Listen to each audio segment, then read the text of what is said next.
ผลความดีที่ทำมาบุญคือสะพานผ่านไปให้ชีวิตบุญคือมิตรคู่มิตรสู่ภพหน้าบุญคือตราประทับดวงจิตชีวิตคนขอเจริญพรพระแม่ศรัทธาขอกราบนมัสการพระรัตนตรัยคือพระพุทธพระธรรมพระสงฆ์ขอถวายความเคารพพระเถรานุเถระครูบาอาจารย์พระสงฆ์องค์เจ้าทุกรูปทุกตนขอเจริญพรพระแม่ศรัทธาที่กำลังใช้สถานออกอากาศวัดฝ่ายหิน 104.5 เมกะเฮิรตซ์ซึ่งมีท่านอาจารย์พระครูสมุวิสุวัตรวรจิตโจเป็นนายสถานีคอยอำนวยความสะดวกรายการธรรมะเพื่อสืบสานและเพิ่มแรงบันดาลใจจากวัดชัยสถานวันนี้ตั้งรายการซึ่งมีท่านอาจารย์พระครูประภัสชัยคุณเจ้าคณะตำบลสันปุโรยเขต 2เจ้าวาดวัดชัยสถานป่าเซาน้อยพร้อมกับกระผมอัตมาภาพพระครูสิริมาราภิรัตน์ เป็นผู้ดำเนินรายการได้นำธรรมะมงคลมาฝากกับท่านผู้ฟังทุกท่านทุกคนในวันพุธที่28 มิถุนายน 2566 ซึ่งก็มาจัดรายการนำธรรมะมาฝากแบบรายการสดๆมามาจานำธรรมะมงคลมาฝากท่านผู้ฟังเช่นเคยวันนี้ก็เป็น วันที่28พุธที่28เป็นวันปลายเดือนปลายเดือนมิถุนา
เพราะว่า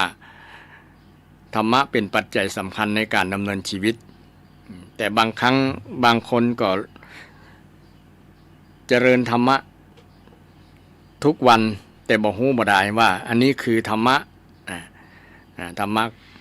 โดยเฉพาะเป็นจริยธรรมเป็นธรรมที่ควรประพฤติปฏิบัติเป็นคุณธรรมธรรมที่มีคุณนี่ซึ่งเป็นข้อปฏิบัติโดยเฉพาะเป็นหน้าที่ของแต่ละท่านแต่ละคนบางคนก็ทำหน้าที่เป็นสามีภรรยาภรรยาก็ทำหน้าที่ของภรรยาสามีก็ทำหน้าที่ของสามีพ่อแม่ก็ทำหน้าที่ของลูกลูกก็ทำหน้าที่ของลูกพ่อแม่ทำหน้าที่ของพ่อแม่ทำหน้าที่ของใบของมันนี่ก็คือการปฏิบัติธรรมปฏิบัติธรรมประจำแต่ละหน้าที่นั้นก็แตกต่างกันไปเช่นหน้าที่ของลูกก็ทำหน้าที่ของลูกก็แตกต่างจากหน้าที่ของพ่อแม่คือแต่ละบทบาทไผ่บางคนก็ทำหน้าที่หลายอย่างอยู่บ้านก็ทำหน้าที่เป็นพ่อบ้านเป็นสามีออกนอกบ้านก็ทำหน้าที่เป็นข้าราชการเป็นผู้ทำงานเพื่อประชาชนอยู่กับคนอื่นก็ทำหน้าที่เป็นนายหรือว่าเป็นลูกน้องเป็นต้นซึ่งทั้งหมดทั้งมวลนี้ก็เป็นมีอยู่ในคำสอนของพุทธเจ้าพุทธเจ้าได้สอนหมดโดยเฉพาะเรื่องทิศทั้ง6อย่าง6ประการก็เป็นการทำหน้าที่แต่บางครั้งเราทำมีหมดแหละทำได้หมดศรัทธาที่ฟังทั้งหลายทำได้หมดแต่เราบ่ฮู้บ่ได้นี่เป็นหน้าที่ของเรากันแน่เช่นหน้าที่ภรรยาปฏิบัติกับสามีจะได้มี1 2 3 4 5เป็นต้นเนาะเช่นหน้าที่ภรรยาก็ขยันมันนับถือคนในครอบครัวคนในเครือญาติว่าเป็นญาติเป็นพี่เป็นน้องเป็นต้นเนาะปฏิบัติตามให้เหมาะสมบ่นอกใจสามีนี่ก็เป็นหน้าที่จัดการงานเคหาดูแลบ้านเรือนทำให้บ้านเรือนนั้นสะอาดน่าอยู่ปฏิบัติพัดปูปัดกวาดทำความสะอาดบ้านจ้องหอเรือนดูแลเรื่องอาหารการกินอันนี้ก็เป็นหน้าที่ของภรรยาซึ่งก็มีเป็นคำสอนทางพุทธศาสนาที่เราบางครั้งเราบ่ได้ไปอ่านได้ไปศึกษาแต่เราก็ปฏิบัติถึงวันนี่ก็ถือว่าเป็นเราเกี่ยวข้องกับธรรมะทั้งนั้นธรรมะคือหน้าที่คือธรรมะบางคนว่าธรรมะหน้าที่คือการปฏิบัติหน้าที่ก็คือปฏิบัติธรรมบางคนอาจจะเข้าใจเฉพาะว่าการปฏิบัติธรรมนั้นไปนั่งรับตานั่งสมาธิอันนั้นก็ถูกส่วนหนึ่งแต่ว่าบ่ถูกหมดอันนั้นเป็นการฝึกศรัทธาที่ไปนั่งสมาธิอยู่กับนั้นฝึกหรือการเป็นการนั่งดูบางครั้งถ้าเข้าสู่วิปัสสนาคือนั่งดูใจตัวเก่านั่งดูใจนั่งดูลมหายใจได้ทั้งสมาธิได้ทั้งความรู้ที่เกิดโดยธรรมชาติที่คิดมันเกิดในขณะที่นั่งเกิดความคิดเกิดความตรึกเกิดความตรองอย่างต่างๆที่ขณะนั่งนั่นก็เป็นวิธีนั่งดูลมดูใจถ้านั่งดูลมก็ห้องว่าอานาปานสติเป็นต้นในความหมายนี้ก็ถูกหมดถูกเหมือนกันแต่ว่าบ่ถูกหมดที่ว่าการปฏิบัติธรรมการปฏิบัติธรรมคือการทำหน้าที่ของเฮาในฐานะที่เฮาเป็นอย่างก็ตามชื่อว่าปฏิบัติธรรมปฏิบัติธรรมโดยที่บ่ต้องไปวัดไปวาก็ได้อยู่ที่บ้านก็เป็นการปฏิบัติธรรมเช่นการตั้งใจทำการทำงานก็ชื่อว่าเจริญสมาธิสมาธิคือการตั้งใจจิตใจบ่วอกแวกบ่คิดเรื่องอื่นอยู่กับงานอยู่กับการกับงานใจบ่ลอยใจบ่คิดฟุ้งซ่านต่างๆเนี่ยก็เป็นการปฏิบัติธรรมอย่างหนึ่ง อยู่กับการกับงานใจอยู่กับการกับงานเนี่ยก็เป็นการเจริญสมาธิศรัทธานี่การปฏิบัติธรรมในภาคปฏิบัติจริงๆก็เฮาเจริญอยู่กับตัวเฮาแล้วบางครั้งเฮาบ่ฮู้บ่ได้แต่เฮาเข้าใจว่าบางครั้งเข้าใจว่าการปฏิบัติธรรมคือการไปนั่งสมาธิเนี่ยเจริญภาวนาพุทโธพุทโธอย่างเป็นต้น หรือว่ายุบหนอพองหน่อยเข้าใจบางคนเข้าใจเพราะแต่ว่าความหมายจริงการปฏิบัติธรรมคือการดำเนินชีวิตตามวิถีพุทธนั่นแหละนะบางครั้งก็คนเฮาดำเนินชีวิตไปอาจจะบ่ฮู้ว่าการคิดแบบนี้การนึกระลึกนึกแบบนี้มันเป็นอันอย่างเขาห้องอีหยังนี่เป็นต้นเนาะนะการกระทำที่ระลึกรู้ตัวทั่วพร้อมว่าเรากำลังทำการทำงานอย่างอยู่นี่มันก็เป็นการเจริญสตินี่เจริญสติแล้วก็เจริญสมาธิไปตัวนะสติและสมาธิก็อยู่ในมรรคมีองค์8นี่อาตมานี่จะบอกละทิ้งมรรคมีองค์8นะบอกว่าจะเรื่องอย่างก็ตามเพราะว่ามันเป็นธรรมะที่อยู่กับตัวเฮาตลอดเป็นสิ่งที่ชาวพุทธทั้งหลายควรจะเรียนรู้และเข้าใจแล้วนำไปประพฤติปฏิบัติคือมันได้ครบทั้ง8อย่างนะ8อย่างแต่บางครั้งเฮาก็เจริญ ทั้ง8อย่างแต่เฮาบ่ฮู้ตัวบ่ได้เช่นเฮาตื่นเช้ามาเฮาก็มีความนึกคิดอย่างบางอย่างนั่นก็รัฐาการถ้านึกในสิ่งที่ดีนะคิดในสิ่งที่ดีเพิ่นว่าสัมมาสังกัปปะคือการดำริภาษาตุเจ้าเพิ่นว่าดำรินะก็คือคิดนั่นน่ะคิดในสิ่งที่ดีบ่เป็นอกุศลนะคิดในสิ่งที่ดีคิดบ่โลภบ่โกรธคิดบ่โกรธคิดบ่หลงคิดบ่พยาบาทอาฆาตภัยพวกนี้นะเป็นความคิดที่เป็นกุศลเป็นสัมมาความคิดที่เป็นสัมมาเนี่ยความคิดที่เป็นสิ่งที่เราควรจะน้อมนำเข้ามาสู่ใจเพราะว่ามันเป็นประโยชน์และป้องกันโทษได้โดยถ้าเรานั่งอยู่โดยเฉพาะอยู่คนเดียวเนี่ยเนาะมันคิดฟุ้งซ่านคิดเรื่องนั้นเรื่องนี้คิดเรื่องลูกเรื่องหลานเรื่องการเรื่องงานคิดสปะเรื่องแหละโดยเฉพาะคิดสิ่งที่ตาได้หันคิดสิ่งที่หูได้ยินได้ฟังนะได้ยินฟังเรื่องนั้นฟังเรื่องนี้นะเวลาดูข่าวนะได้ทั้งหันได้ทั้งดู ได้ทั้งฟังนะ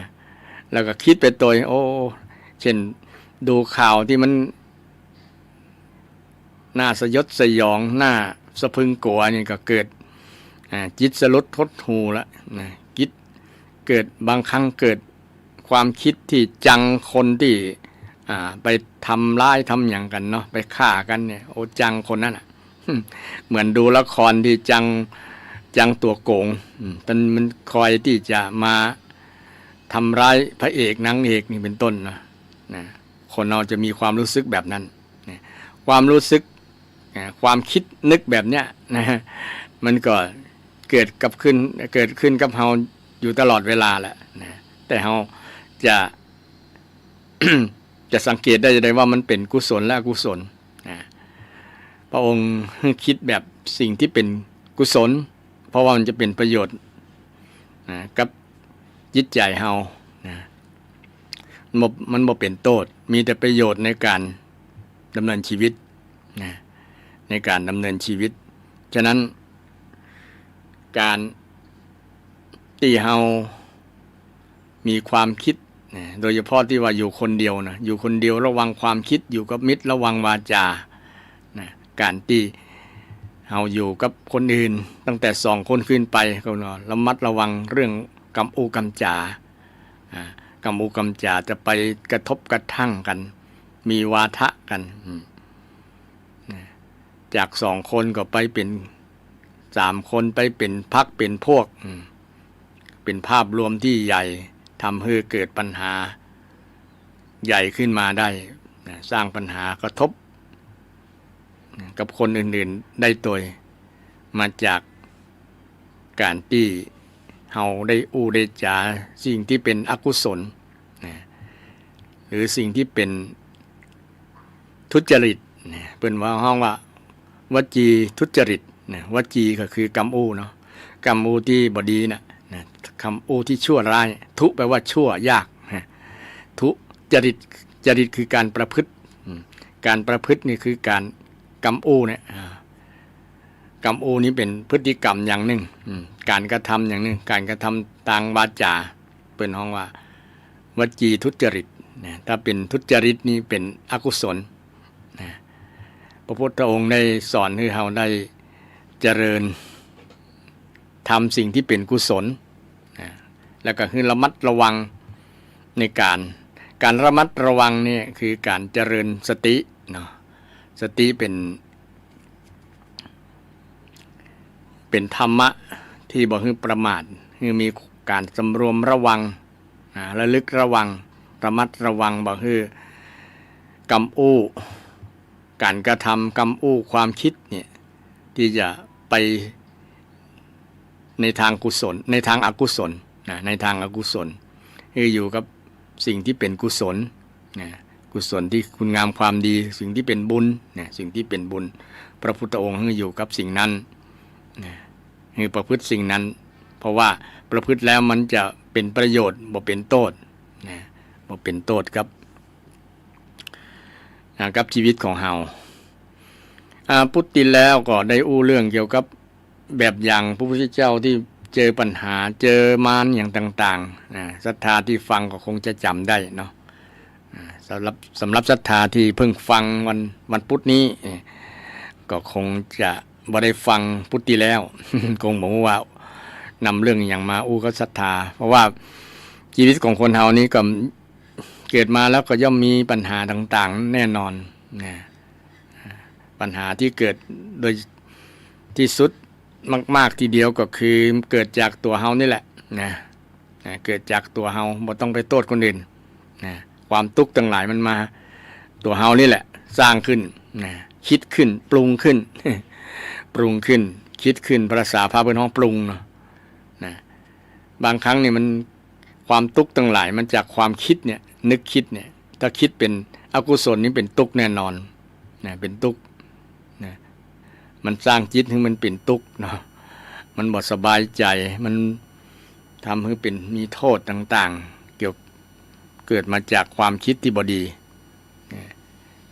ดังนั้นพระองค์สำรวมระวังสิ่งที่บ่ดีทั้งหลายเกี่ยวกับความคิดที่มันจะเกิดขึ้นในจิตใจของคนเฮาจิตใจของเฮาระมัดระวังแล้วก็เจริญธรรมคือมีความเพียรสัมมาวายามะไปตัวคือมีความเพียรเพียรระวังเพียรระวังเพียรฆ่าเพียรสั่งสมแล้วก็เพียรรักษาก็ชื่อว่าเจริญสัมมาวายามะหรือว่าเพียรชอบเนี่ยนะที่ว่าเพียรชอบเพียรชอบเพียรหมายถึงว่าเพียรหมายถึงจิตใจเนาะมีความเพียรมันเกิดจากใจสภาพจิตที่มันมีความเพียรระวังระมัดระวังบอกให้มันเกิดที่ใจถ้ามันระวังแล้วมันเผลอย่อมเกิดกับเฮาแน่นอนเพราะว่าเฮายังบ่มีสติบริบูรณ์แต่สติบริบูรณ์อย่างพระหันต์ความชั่วทั้งหลายความคิดบ่ดีทั้งหลายก็จะบ่เกิดในใจเพราะว่ามีเจริญสติตลอดเวลาอย่างพระพุทธองค์นี่มีเจริญสัมมาสติตลอดเวลาว่าจะอู้จะเดินจะเตียวจะทุกอิริยาบถพระพุทธองค์เจริญธรรมคือสติตลอดเวลาแม้แต่จะนอนจะตื่นก็อยู่มีสติอยู่ตลอดเวลาเนี่ยพระพุทธองค์จึงบ่มีความทุกข์เกิดขึ้นเพราะว่าพระองค์ได้เจริญตามแนวมรรคมีองค์8ตลอด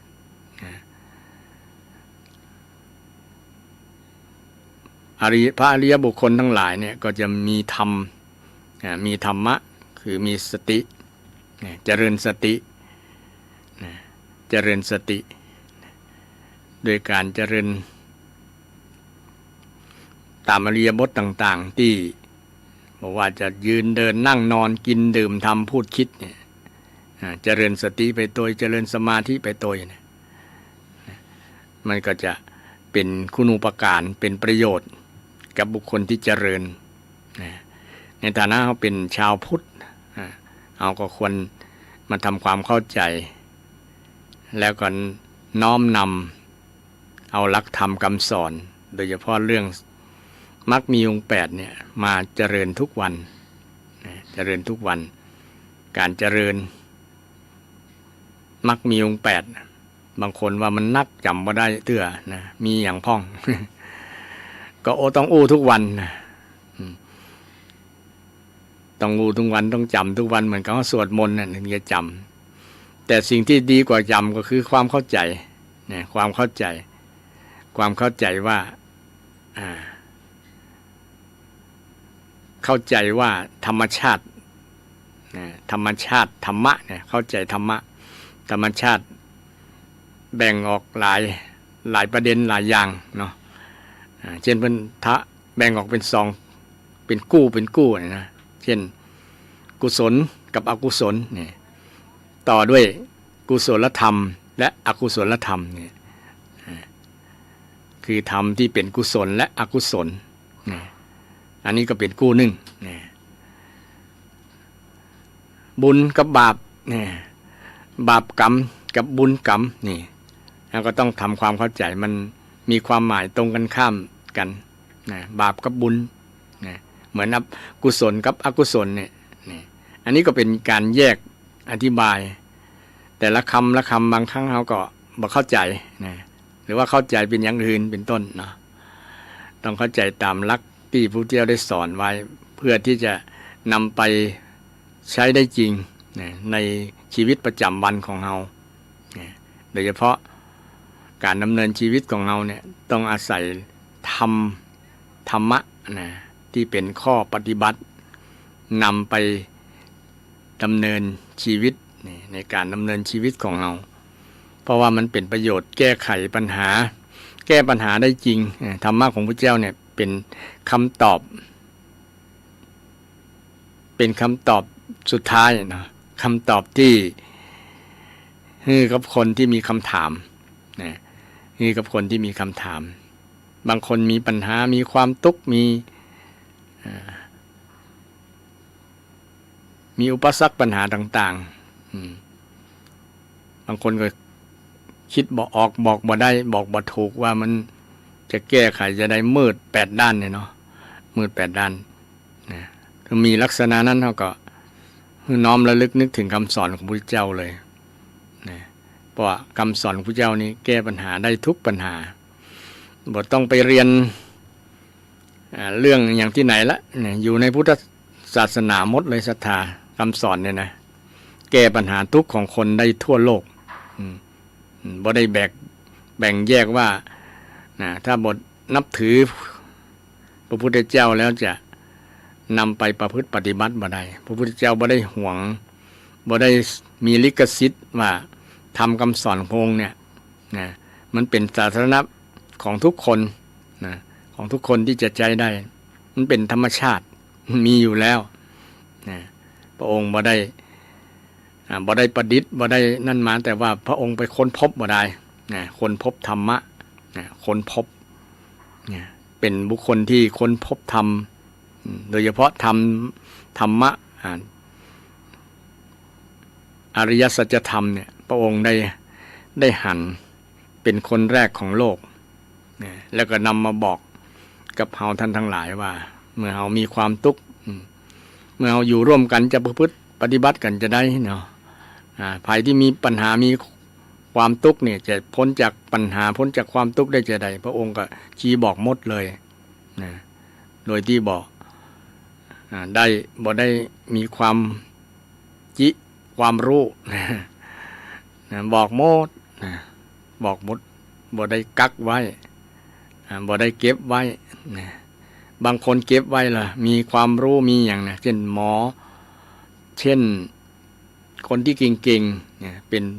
ปราชญ์นี่ถึงห้องปราชญ์ชาวบ้านอย่างบางครั้งความรู้นั้นคนนั้นตายไปแล้วก็ละไปตัวคนนี่นะบ่ได้มาแบ่งมาปั่นนะน่าเสียดายนะความรู้ที่เขามีนั้นบางครั้งมันเป็นประโยชน์กับคนรุ่นหลังแต่คนนั้นกับบ่เผยแพร่บ่บอกบ่กล่าวบ่เอามาปั่นให้กับลูกให้หลานนะเก็บไว้คนเดียว คล้ายๆปู่โสมเฝ้าทรัพย์นี่นะเก็บไว้บ่ปั่นไผนะหวงวิชาอย่างประมาณนั้นนะหวงวิชาก็เลยสูญเปล่าประโยชน์บ่ได้นะแต่บุคคลที่ชื่อว่าพระพุทธเจ้าเนี่ยพระองค์ได้มีพระกรุณานะทรงมีพระกรุณาที่คุณนะทรงมีพระกรุณาคือความมีเอ็นดูสงสารว่าคนเขาเกิดมานี่มีปัญหามีความทุกข์นะมันก็เป็นความจริงเนี่ยทุกคนเกิดมามีปัญหาจริงๆนะปัญหาต้องบริหารกายบริหารใจนะคือบริหารเบญจขันธ์เนี่ยที่ภาษาพระพุทธองค์เบญจขันธ์ภาษาชาวบ้านก็คือบริหารกายบริหารใจเนี่ยแต่คนส่วนหนึ่งไปเน้นนักที่บริหารกายนะเช่นตื่นเช้ามาก่อนล้างหน้าล้างตาดูขี้มูกขี้ตาจะติดใบหน้าใบตาก็แต่ว่าลืมล้างใจ ลืมล้างใจนะคนเอาทำความสะอาดร่างกายนะสิ่งที่มันเหม็นสิ่งที่มันบดสะอาดนะปฏิกูลเหงื่อใครต่างๆที่มันมักหมมอยู่กับร่างกายต้องเอาสบู่เอาเครื่องฟอก มาฟอกให้สะอาดให้กายมันใสสะอาดแต่ข้างในคือใจเนาะจิตใจบางครั้งเราลืมทำความสะอาดลืมทำความสะอาดก็เลยเป็นปัญหาเป็นปัญหาทุกวันนี้เราละเลยเรื่องนี้เรื่องจิตเนี่ยเรื่องจิตใจนี่ความสำคัญแต่เรื่องกายเช่นเรื่องความหล่อความสวยความงามเป็นว่าอย่างก็เสื้อผ้าหน้าผมเนี่ย เรื่องสำคัญเรื่องเสื้อผ้าหน้าผมเอาไว้ก่อนละนะหลังอื่นเอาไว้ทีหลัง คือเอาใบหน้าใบตาเอาความโชว์ความสวยความหล่อกันนะเลยเอาใจใส่แต่เรื่องกายแต่บ่เอาใจใส่เรื่องใจและเรื่องใจนี่เป็นสำคัญกว่าเรื่องกายนะเช่นเวลาเรามีความโลภความโกรธความเกลียดชังความริษยาอาฆาตเนี่ยเกิดขึ้นเนี่ยเขาจะล้างจะทำความสะอาดจากใจตัวนี้เพราะว่าใจมันเปื้อนด้วยความโลภความโกรธความหลงความเกลียดชังความริษยาอาฆาตมาดร้ายความจะเอาชนะค้าคานกันหมดเนี่ยนะความจังกันหมดเนี่ยมันเป็นอกุศลทั้งหลายเนี่ยจะได้ให้มันสะอาดจากใจคนแต่ก่อนว่าทำจิตให้ใสทำใจให้สะอาดนะทำจิตให้มันใสถ้าจิตบ่ใสมันก็มัวมันก็บ่หันอย่างเนาะบ่หันปัญหาบ่หันสิ่งที่เราจะต้องแก้มันมืดเหมือนกับกระจกที่มันถูกฝุ่นอย่างต้องมาปิดบังถ้าเอาเจ็ดมันแล้วนี่ก็จะใสหันทั้งนอกว่า ทั้งนอกมีไผ่พ่องหันผ่านทะลุกระจกที่มันใสๆนะแต่เมื่อการเวลาผ่านไปฝุ่นธุลีทั้งหลายมาเกาะกระจกมันก็มืดบังไว้จนพอยังบ่หันก็มีถ้าบ่ทำความสะอาดมันฉันใดก็ฉันนั้นจิตใจของคนเฮาก็เช่นเดียวกันถ้าบ่ทำความสะอาดใจใครจะมาทำความสะอาดใจให้เฮาได้ก็ตัวเฮานี่แหละคนอื่นทำบ่ได้เพราะว่ามันเป็นของภัยของมันเป็นปัจจัตตังที่พระเจ้าได้สอนตื่นเจ้ามาก็มาเฮาก็มาทบทวนดูว่ามาถามตัวเฮามาดูใจเฮาใจเฮา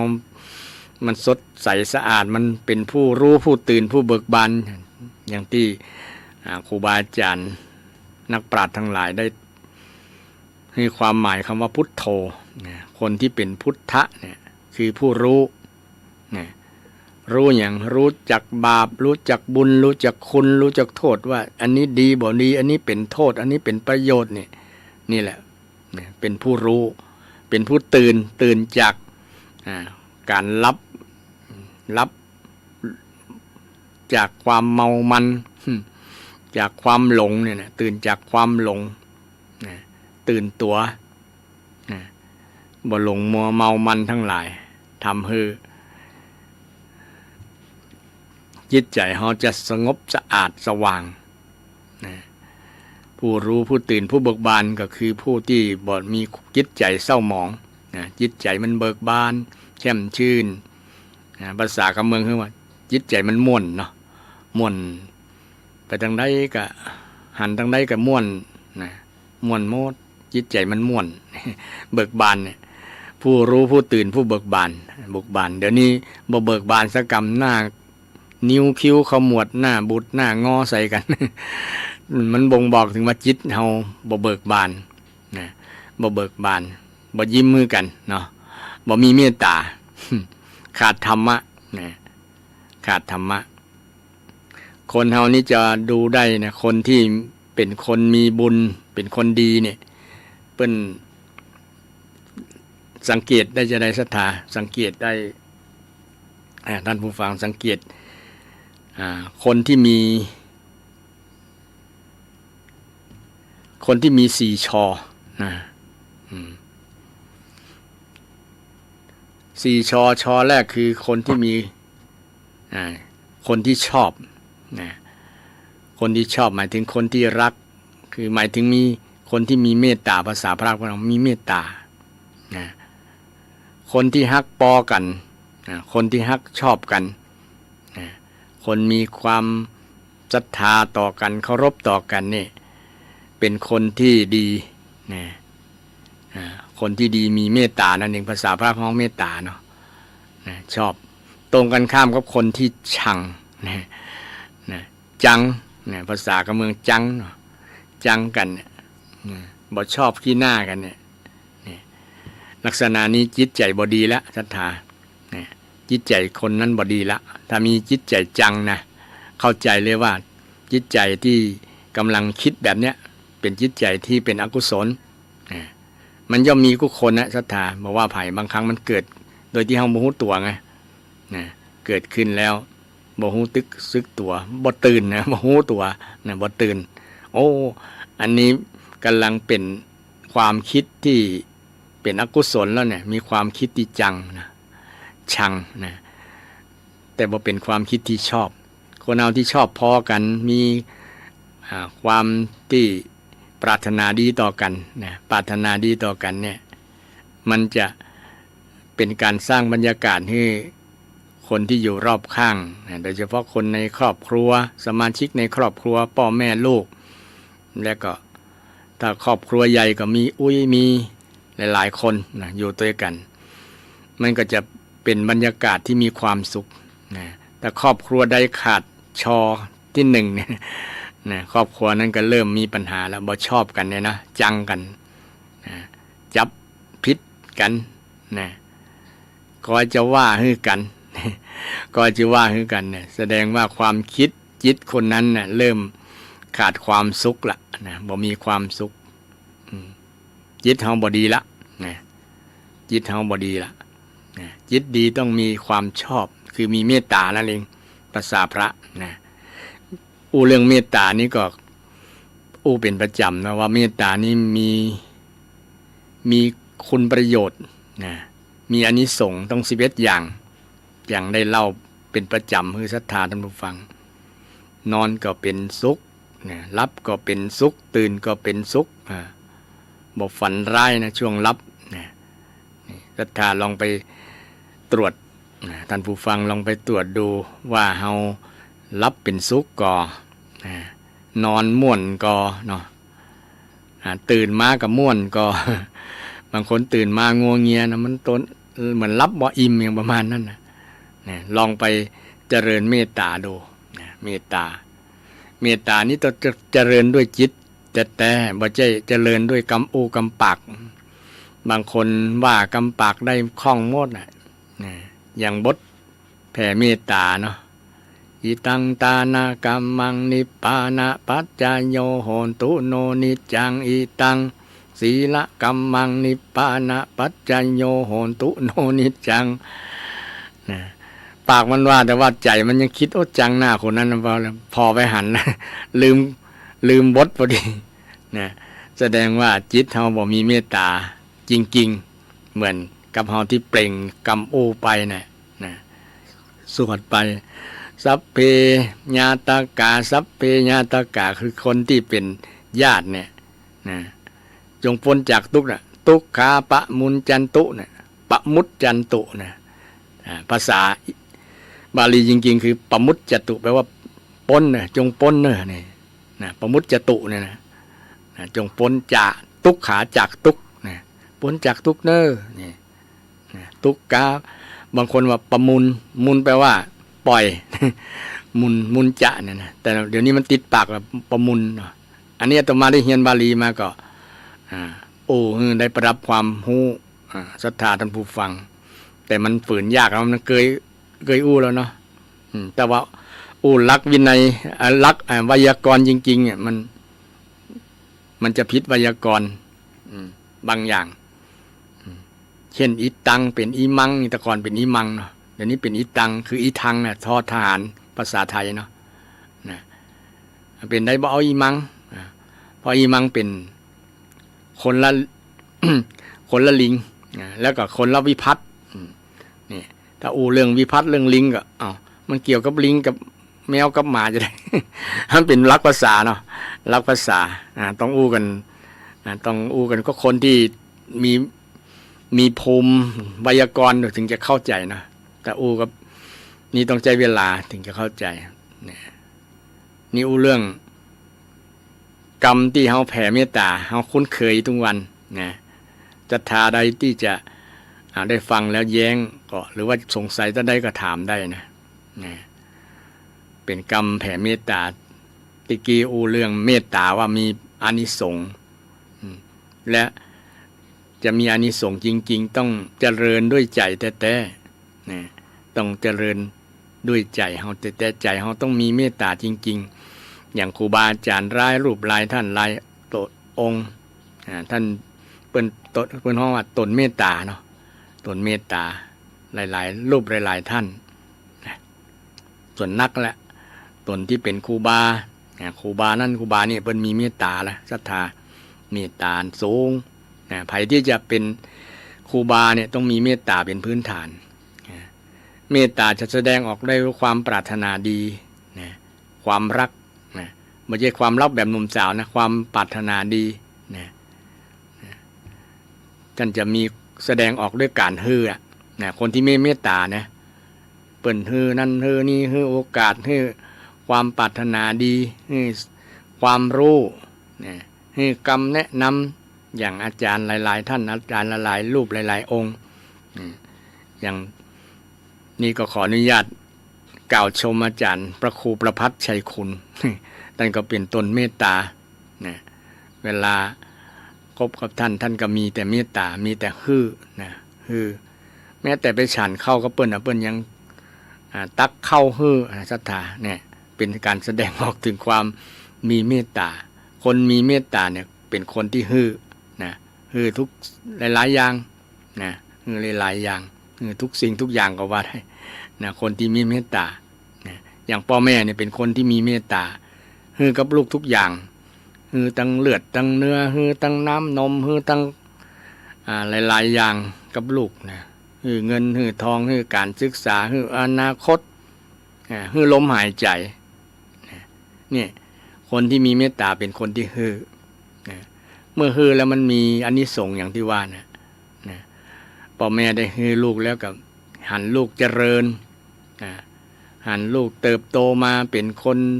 ที่ดีที่พึงปรารถนาของพ่อแม่ก็กินอิ่มนอนอุ่นรับสบายรับม่วนกินม่วนนอนม่วนนี่เป็นลักษณะนั้น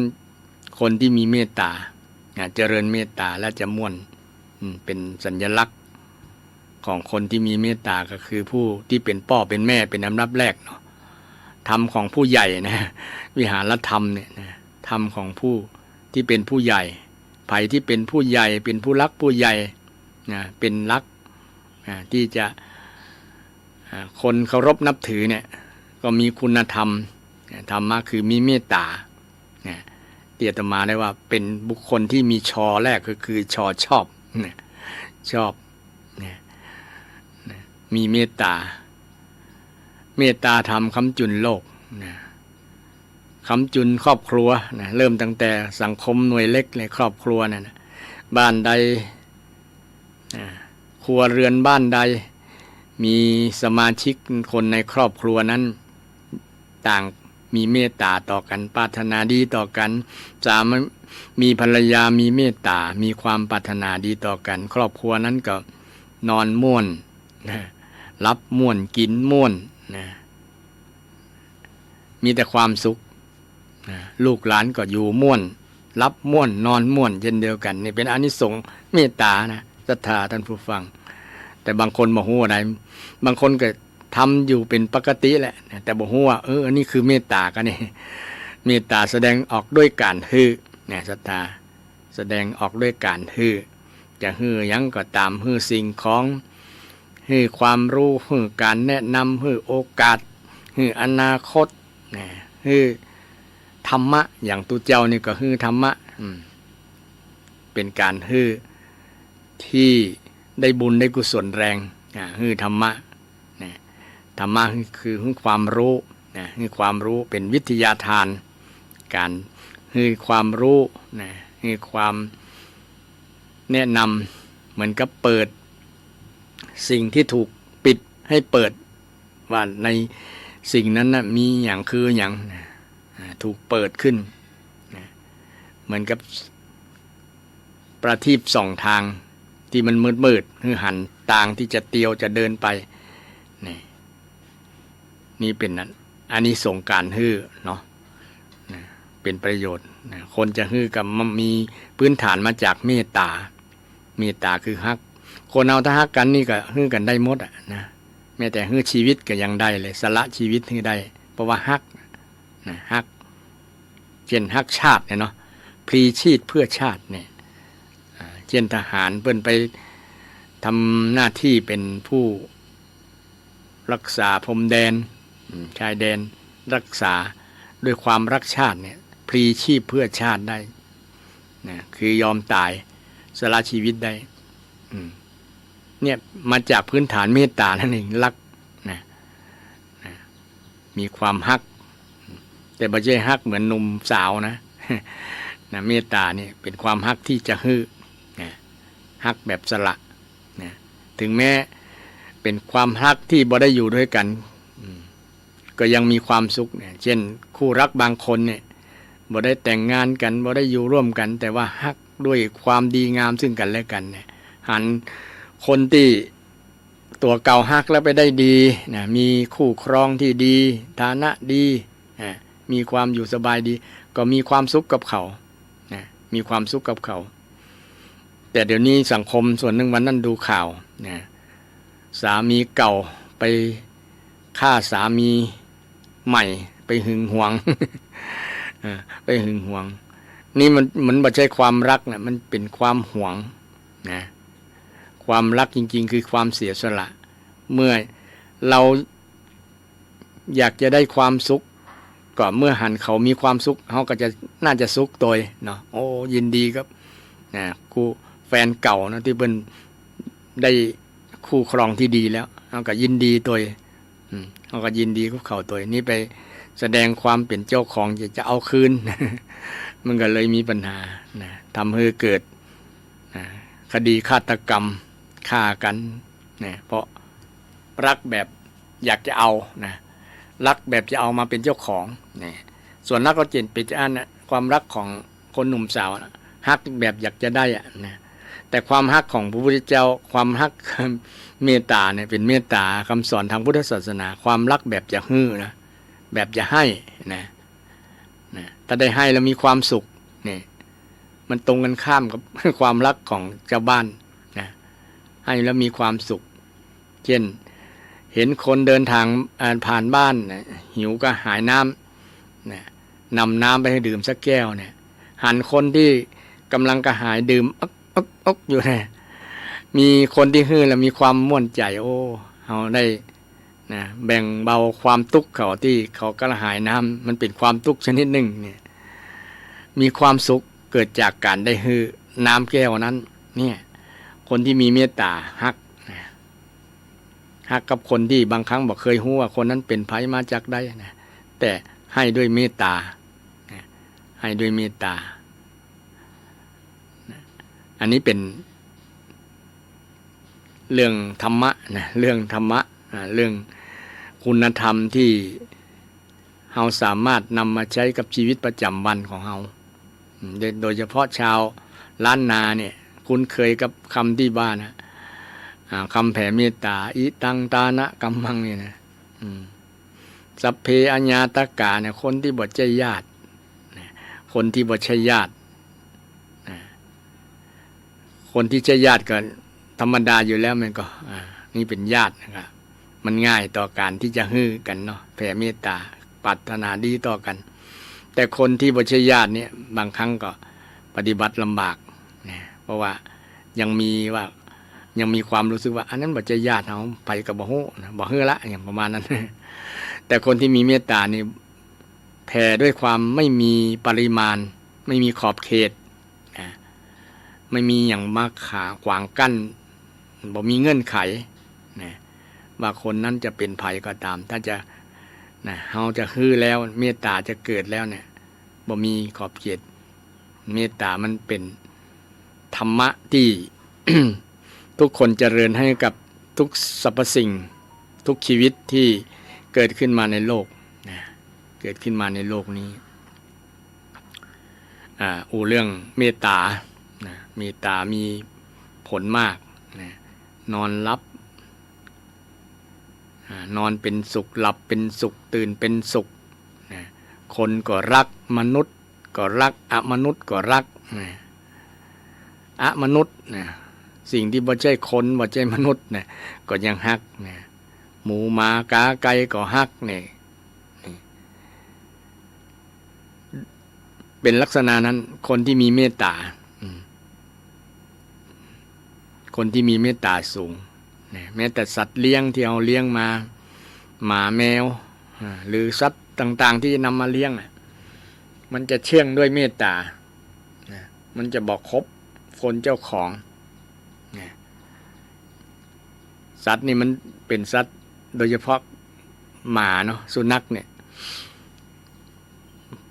มันจะบอกแวงคบเจ้าของมีน้อยเปอร์เซ็นต์มีน้อยตัวที่มันจะคบเจ้าของ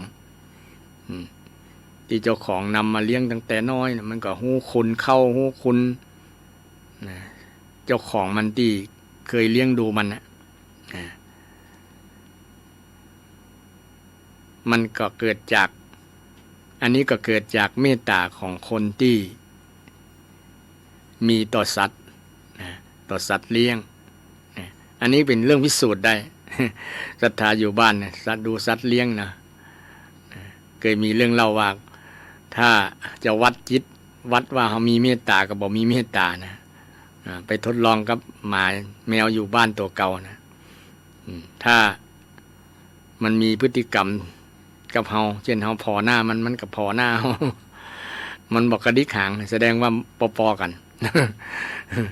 ถ้ามันล่นหากระดิกหางแสดงว่าต่างคนต่างมีความปรารถนาดีมีเมตตาต่อกันเนาะไมตรีเมตตากับไมตรีอันเดียวกันศรัทธาทรัพย์อันเดียวกันเมตตาไมตรีเนี่ยเนาะไมตรีมิตรเนี่ยอันเดียวกันละทรัพย์อันเดียวกันมิตรเนี่ยอยู่อย่างมิตรอยู่อย่างเมตตาถึงว่าไม่ใช่ญาติก็ตามเป็นไผก็ตามแม้แต่เป็นสัตว์เดรัจฉานเนี่ยก็ย่อมที่จะสร้างมิตรสร้างเมตตาได้มิตรเนี่ยคือเมตตานั่นเองนะหรือไมตรีกับเมตตาอันเดียวกันทรัพย์อันเดียวกันศรัทธาท่านผู้ฟังเมตตาฉะนั้นเมตตาจึงเป็นสิ่งเป็นธรรมะนะธรรมะที่ เป็นสิ่งที่วัดจิตวัดใจคนว่าคนนั้นเป็นคนดี คนใจดีเนาะอันนี้เป็นธรรมะแล้วก็เป็นธรรมะที่มีคุณูปการกับเฮาเลยถ้าไผมันเจริญเนี่ยชีวิตจะมีความสุขเมตตาสังเกตเด้อนะคนที่มีเมตตาสูงเนี่ยคนนั้นจะมีคุณภาพจิตใจดีนะคุณภาพจิตดีคนที่มีคุณภาพจิตดีเนี่ยคนนั้นจะมีความสุขนะสุขใจนะบ่เดือดร้อนไผนะไปทางใดก็มีแต่รอยยิ้มนะมีแต่คำอู้ดีๆเนี่ยคนมันบ่งบอกถึงคนนั้นมีเมตตานะก็จะได้มีคุณภาพชีวิตที่ดีเพราะมีเมตตาเนี่ยเมตตาการเจริญเมตตาเนี่ยเป็นการปฏิบัติธรรมอย่างหนึ่งบ่เฮาก็บ่ต้องไปเสียเวลาไปปฏิบัติที่ไหนละนะบ่ต้องไปที่วัดก็ได้อยู่ที่บ้านเจริญอยู่ที่บ้านก็ได้จะทานั่งอยู่ในห้องหรือแม้แต่นั่งอยู่ในไหนก็ตามหันคนเนี่ยก็พยายามแผ่ความรู้สึกดีๆนะแต่คนส่วนหนึ่งบ่ยอมแผ่ความรู้สึกที่ดีนะจะคิดอาฆาตพยาบาทมึงเกยว่ากูมึงเกยนินทากูมึงเกยอันนั้นคิดไปถึงเรื่องที่มันเป็นอกุศลนะมันก็เลยเมตตาก็เลยบ่เกิดมีแต่พยาบาทเกิดขึ้นนะพยาบาทมีแต่ความอาฆาตมาดร้ายมีแต่ความคิดบ่ดีต่อกันเกิดจิตมันเกิดจิตมันความรู้สึกนึกคิดมันเกิดกับจิตคนนั้นมันก็เลยห่างจากเมตตานะคุณภาพชีวิตก็เลยบ่มีนะวันค่ำก็นึกเรื่องที่จังคนนั้นจังคนนี้นะลิษยาคนนั้นลิษยาคนนี้มันก็เลยหาความสุขบ่ได้นะท่านผู้ฟังทั้งหลายนะอันนี้บ่ได้เล่าขวัญไผแต่ว่ามันเป็นความจริงที่เกิดขึ้นในสังคมนะมีกันเกือบทุกคนแล้วถ้าเราบ่ระมัดระวังความคิดไงนะจะเกิดกับเราทุกคนแหละถ้าเราบ่ระมัดระวังแล้วเราบ่ทำความรู้จักว่าอันนี้เป็นความคิดมันเป็นอกุศลเนอะมันบ่ดีเป็นบาปนะบ่ใช่บุญ เป็นบาปนะเป็นอกุศลมันเป็นผลเสียต่อสุขภาพจิตของเราเป็นผลเสียต่อการดำเนินชีวิตนะเป็นผลเสียต่อชีวิตของเรานะบ่เกิดประโยชน์อย่างสักอย่างมีแต่โทษนะมีแต่โทษมีแต่ปัญหาเกิดขึ้นเนี่ยเมื่อเราคิดพิจารณาแบบนี้นะศรัทธานะเราก็จะเกิดสตินะเจริญสตินะตะกี้เจริญเมตตาเจริญเมตตาภาวนาเรื่องภาวนาเนี่ยก็บ่อยๆแล้วนะคำว่าภาวนาบ่ใช่นั่งรับตาอย่างเดียวนะศรัทธานะภาวนาแปลว่าทำให้มีให้เป็นนะหรือว่าพัฒนาอันเดียวกันนะพัฒนาภาษาชาวบ้านเพิ่นว่าพัฒนาภาษาพระเพิ่นว่าภาวนากับพัฒนาอันเดียวกันเลยศรัทธานะเป็นการพัฒนาอย่างพ้องพัฒนาเรื่องศีลเรื่องสมาธิแล้วก็เรื่องปัญญานี่แหละเรื่องจิตใจเฮานี่แหละนะพัฒนาเรื่องสรุป2ข้อก็คือพัฒนากายกับพัฒนาใจนะเป็นห้องภาวนาห้องภาวนาเช่นเฮากราบเฮาฝึกกราบเพื่อกายมันอ่อนนะกายมันอ่อนน้อมนะมือมันอ่อนนะหัวมันอ่อนลง ก้มศีรษะเนี่ยเป็นการภาวนากายนะศรัทธาฝึกให้กายมันอ่อนให้มันพัฒนาให้มันเจริญนะคนที่มีกายอ่อนนะกายอ่อนน้อมวาจาอ่อนหวานจิตใจอ่อนโยนทำให้กายวาจาใจอ่อนนะหรือมันมีฝึกจนมันเกยมันมีนะเช่นคนบ่เคยฝึกมันจะยกมือสวัสดีครับสวัสดีเจ้านี่มันจะยากนะแม้แต่กำโอเนี่ยก็ฝึกยากนะอยากฝึกคือมันม่วนหูเนาะมันปิยะวาจาเนี่ยอันนี้ก็เป็นภาวนาศรัทธา เป็นภาวนาเป็นการพัฒนากายพัฒนาวาจาพัฒนาใจนี่ภาษาชาวบ้านเขาเนาะพัฒนากายพัฒนาวาจาพัฒนาใจอันเดียวกับภาวนานั่นแหละนะแต่เราบางครั้งไปเข้าใจว่าภาวนาแค่การเป็นนั่งสมาธิมันถูกอยู่ส่วนหนึ่งแต่มันบ่ถูกหมด เพื่อเข้าใจง่ายๆคือภาวนาก็คือการพัฒนากายวาจาใจนั่นเองนะศรัทธาอย่างการที่ศรัทธาจะพัฒนาจิตใจก็ต้องเจริญเมตตาเนี่ยเมตตานี้มันจะเกิดขึ้นที่ใจเนาะแล้วก็แสดงออกด้วยการฮื้อด้วยการฮื้อซึ่งเป็นสิ่งที่เป็นประโยชน์นะเป็นประโยชน์แล้วก็เป็นการทำความดีทำความสุขให้เกิดขึ้นโดยบ่ต้องลงทุนนักบ่ต้องเสี่ยงสตางค์ เช่นการเจริญเมตตาเนี่ยเนาะเจริญเมตตาภาวนาบางทีก็เพิ่มคำภาวนามาต่อท้ายคำว่าเมตตาภาวนาก็คือทำให้มีเมตตาเกิดในใจให้มีในใจให้เป็นในใจนะให้เกิดขึ้นที่ใจนะทำเมตตาให้เกิดขึ้นที่ใจนะทำจะได้ก็คือนึกถึงสิ่งที่มันเป็นสิ่งดีๆนะสิ่งที่ดีๆที่เกิดขึ้นในจิตใจความรู้สึกที่ดีความปรารถนาดีต่อคนที่อยู่ร่วมกันนะปรารถนาดีต่อกันความปรารถนาดีต่อกันนี่แหละมันคือเมตตานะเมตตาบ่ได้ปรารถนาร้ายจะเอาชนะค้าคานกันจะเอา ข่มเหงกันเองร้ายนะจะแก้แค้นกันอย่างมันตรงกันข้ามกับเมตตาเมตตานี่คือปรารถนาดีเช่นเราปรารถนาดีกับลูกกับหลานปรารถนาดีกับสามีภรรยาปรารถนาดีกับสามีปรารถนาดีกับภรรยาเนี่ยนะมันก็จะเป็นการสร้างความสุขเป็นการเจริญภาวนาไปในตัวจึงบ่ต้องเสียเวลานั่งบ่ต้องเสียเวลานั่งอยู่ที่ไหนก็ภาวนาได้ศรัทธาศรัทธาคงบ่เคยได้ยินเนาะคำว่าเมตตาภาวนาเนี่ยภาวนาไปให้ทำให้มันมีทำความรู้สึกดีๆมันมีในใจเนี่ยให้มันมีให้มันเป็นให้มันคล่องให้มันเคยคุ้นเคยให้มันเกิดขึ้นที่ใจถ้ามันมีแล้วนะก็ถือว่าภาวนานั้นสำเร็จพัฒนาจิตใจนั้นสำเร็จเช่นฝึกให้กายมันอ่อนกำอูวาจามันหวานมันอ่อนน้อมอ่อนหวานอ่อนหวานจิตใจอ่อนโยนอ่อนด้วยอ่อนโยนแต่บ่อ่อนแอ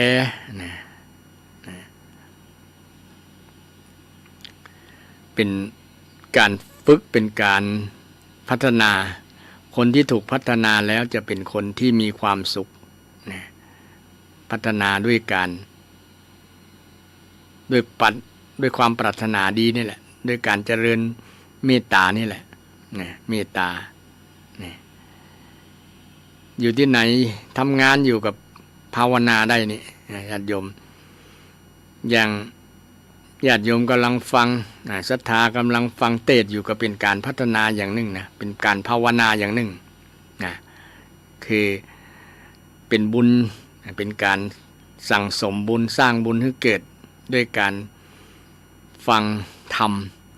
การฟังธรรมกาเลนะธรรมสวนังเอตัมมังคารมุตตัมมังการฟังธรรมะก็เป็นการภาวนาญาติโยมบ่ต้องนั่งรับหูรับตาก็ได้ฟังแล้วมีใจเป็นสมาธิมันเกิดขึ้นมันมีขึ้นอยู่ในใจความนิ่งมีอยู่ในใจก็เป็นภาวนานิ่งจิตอยู่กับการกับงานก็เป็นภาวนาเป็นสมาธิภาวนาเป็นสมถะภาวนาความนิ่งจิตบอกแวกบ่ฟุ้งซ่านบ่คิด หลายเรื่องหลายราวบ่มโน นะสิ่งเหล่านี้เป็นสิ่งที่ศรัทธาญาติโยมนะสร้างขึ้นได้ด้วยการบ่ต้องนั่งภาวนาอย่างเดียวเช่นญาติโยมที่กี้ว่าการฟังเทศน์ก็ภาวนาก็เป็นภาวนาคือได้ความรู้ได้สติได้ปัญญาเป็นปัญญาภาวนาเป็นวิปัสสนาภาวนาตัวนี่วิปัสสนาก็แปลว่าหันแจ้งหันธรรมะหันสัจธรรมคำสอนของพระพุทธเจ้าหันสัจธรรมหันความจริงเช่นฟังเทศน์ฟังธรรมแล้วได้หันสิ่งที่เกิดขึ้นตั้งอยู่ดับไปเนี่ยเนาะก็เป็นวิปัสสนาภาวนาวิปัสสนาภาวนาเราก็จะได้คุ้นเคยคำว่าวิปัสสนากรรมฐานกรรมฐานจริงกรรมฐานนี้ในพระไตรปิฎกบ่ค่อยมีนะมันมีช่วงที่ครูบาอาจารย์รุ่นหลังๆใจคำว่ากรรมฐานอันจริงกรรมฐานนี้แปลว่าที่ตั้งแห่งการงานนะกรรมะแปลว่าการงานมัฏฐานแปลว่าที่ตั้งแห่งการงานนี่กรรมฐานว่าที่ตั้งแห่งการงานคนที่กำลังเจริญสมาธิก็เป็นกำลังที่เจริญที่ตั้งแห่งการคือจะสร้างฐานให้ไปทำการทำงานให้ได้มีประสิทธิภาพนะฝึกนั่นเองนะฝึกนะที่ตั้งแห่งการงานเราจะทำการทำงานอย่างต่างมันต้องมีที่ตั้งนะต้องตั้งฐานให้มันมั่นคงก่อนเหมือนจะแปลงเรือนแปลงอย่างนี้ต้องมีเสามีเข็มนะเสาเข็มมีฐานให้มั่นเนาะนะถึงจะดำเนินไปอย่างอื่นได้ดีนะจิตของเราก็ต้องมีที่ตั้งมีฐานนะที่ว่ากรรมฐานนี่อันนี้ก็นำบาลีไม่หลายๆศัพท์ในวันนี้ศรัทธาฟัง เพื่อเป็นประโยชน์ในการฟังนะบาลีเพราะว่าได้เรียนบาลีมาก็เป็นประโยชน์นะเอามาเผื่อแผ่ศรัทธานะได้เรียนมาก็นำมาแปลให้ศรัทธาญาติโยมได้ฟังกรรมฐานเป็นต้นเนาะภาวนาเป็นต้นนะภาวนาแปลว่ามีเป็นนะทำให้มีให้เป็นนั่นแหละนะทำให้มีให้เป็นมาจากภูธาตุแปลงภูเป็นแปลงอูเป็นอวะนะแปลงสระอูเนี่ยเป็นอวะนะเป็นภวะนะภวะเลยเป็นภาวนานะมาจากยุปัจจัยนะถ้าอูไปยาวๆญาติศรัทธาก็จะงงมันอย่างยุปัจจัยมี แปลงสระอูเป็น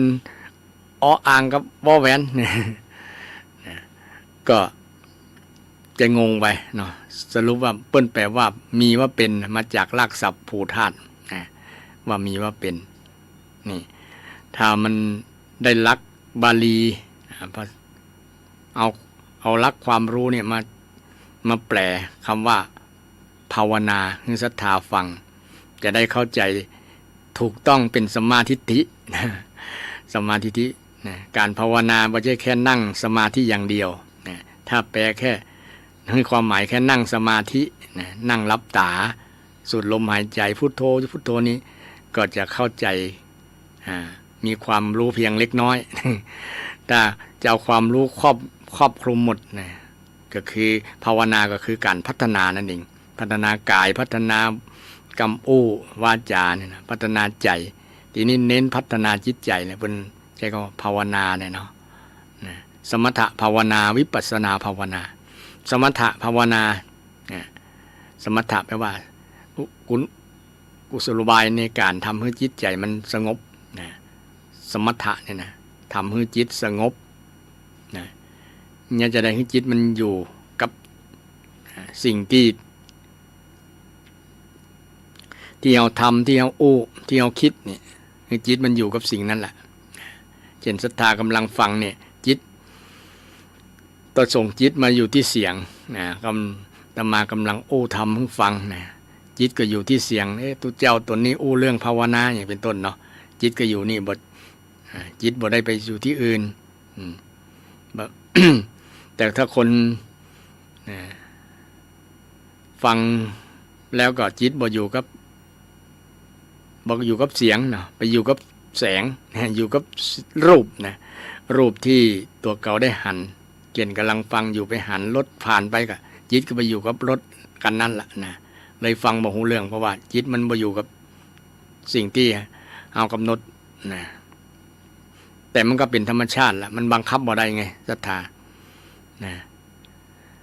ขันธ์ห้านี่บังคับไม่ได้นะรูปเวทนาสัญญาสังขารตาหูจมูกลิ้นกายใจบังคับไม่ได้เป็นอนัตตานะตาเขาเนี่ยอย่าไปพอเนอะมันก็ถึงบ่ฟังนะหูอย่าไปฟังเนอะมันถึงบ่ฟังนะบางครั้งนะมันเป็นอนัตตาเป็นธรรมะที่พุทธเจ้าได้สอนไว้มันเป็นสิ่งที่ไม่ใช่ตัวเราจริงนะมันบังคับไม่ได้นะหูดังสูดกลิ่นอย่าเหม็นอย่าหอมเด้อมันถึงบังคับบ่ได้นี่มันเป็นลักษณะนั้นอันนี้ก็เป็นการภาวนาเหมือนกันนะพิจารณาไปตามสภาพความเป็นจริงของสังขารร่างกายนะเห็นความเกิดดับ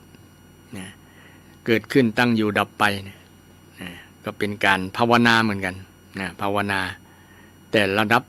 วิปัสสนาภาวนาคือเห็นแจ้งในธรรมะที่เกิดดับนะเช่นได้ยินเสียงมันดับไปแล้วตะกี้อาตมาก่อนหน้านี้ก็เสียงนั้นดับไปแล้วนะกำลังฟังเสียงใหม่อยู่นี่กำลังสิ่งใหม่อยู่นะกำใหม่อยู่นี่มันดับนะเห็นความเกิดดับละเอียดถึงขนาดนี้ก็ชื่อว่าเป็นวิปัสสนาภาวนา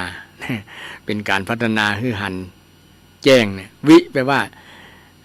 เศษวิเศษแจ้งต่างนะวิปัสสนาแปลว่าเห็นแจ้งเห็นต่างเนี่ยเห็นแจ้งเห็นอย่างเห็นด้วยใจไม่ใช่เห็นด้วยตานะไม่เห็นนะต่อใจเห็นนะถ้าเอาตาเนี่ยมันบางครั้งมันบ่ชัดเจนเหมือนใจนะบ่ชัดเจนเหมือนใจตามันอาจจะถูกหลอกได้นะหูฟังแล้วอาจจะเพี้ยนได้นะฟังอาจจะเพี้ยนนะแปลเป็นอย่างอื่นได้เนี่ยนนนะแต่ต้องเอาใจฟังนะต้องเอาใจฟังต้องเอาใจดูนะตาดูหูฟังอันนี้เป็นธรรมที่อธิบายเกี่ยวกับเรื่องวิปัสสนาภาวนามันก็ศรัทธาฟังแล้วเป็นได้พ่องงงพ่องนะเข้าใจพ่องบ่เข้าใจพ่องกัดกลิ้งกลางมาในศรัทธานะ0531143332วันนี้เรื่องธรรมคำสอนของพระพุทธเจ้าเกี่ยวกับเรื่องเมตตาโยงมาถึงวิปัสสนาโยงมาถึงภาวนาเพราะว่าเมตตาก็เป็นการภาวนาเป็นการพัฒนาอย่างหนึ่ง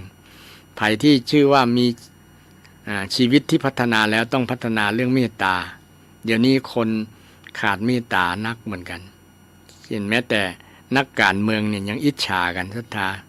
นะยังจะเอาชนะค้าคานกันขาดเมตตาเนอะนะจะเอาผูกโคตรกันนะสอบตกก็ผูกโคตรกันเนี่ยล้วนแต่เป็นสิ่งที่บดีสิ่งที่เป็นอกุศลเท่านั้นเกิดนะผูกโคตรเกลียดชังนะเอาดีใส่ตัวเอาชั่วใส่คนอื่นนะใส่ลายป้ายสีพวกนี้เป็นอกุศลทั้งนั้นนะเป็นโทษทั้งนั้นนะเป็นบาปนะศรัทธาบอกว่าพรรคใดละถ้าเอาลัก ที่บอกมีเมตตาเป็นพื้นฐานนะทำนั้นก็อยู่ยากเรื่อง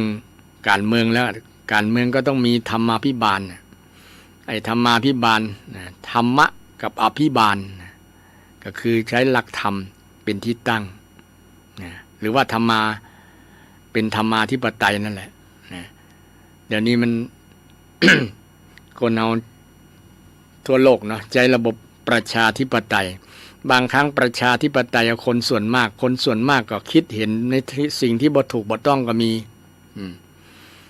ในสิ่งที่บ่ถูกบ่ต้องก็มีเช่น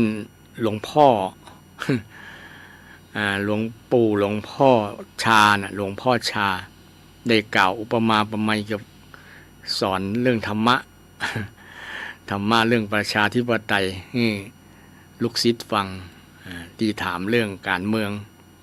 ประชาธิปไตยเนี่ยบางครั้ง ประชาธิปไตยกับคนส่วนหลายเขาว่าบทถูกบทต้องก็มีนะอุปมาประไมยเหมือนเพิ่งกับหนอนอย่างนะเพิ่งกับหนอนนะสมมติว่าเพิ่งเนี่ยนะเข้าไปในสภาน้อยมีความหันว่าน้ำผึ้งเนี่ยมันหวานมันเป็นประโยชน์เนี่ยแต่มีหนอนหลายๆมีแมงวันแมงวันกับผึ้งแมงวันที่ชอบของเหม็นไปตอมของเหม็นๆแมงมุนเนี่ยนะไปตอมของเหม็นแมงมุนไปอยู่ในสภาหลายๆคนหลายๆตัว หลายๆตัวถ้าโหวตกันขึ้นว่าเอ้าอันไหนถูกต้องระหว่างน้ำผึ้งกับหนอนของเสียทั้งหลายเนี่ยปฏิกูลทั้งหลายอันไหนดีระหว่างน้ำผึ้งกับสิ่งปฏิกูลทั้งหลายในสภาทั้งหลายก็มีกับแมงมุมทั้งหลายนะแมงมุมนักกว่าสมมติว่าแมงมุม300แมลงวัน300แมลงผึ้ง200เนี่ยถ้าโหวตกันมันก็ถึงก้านแมลงวันตลอด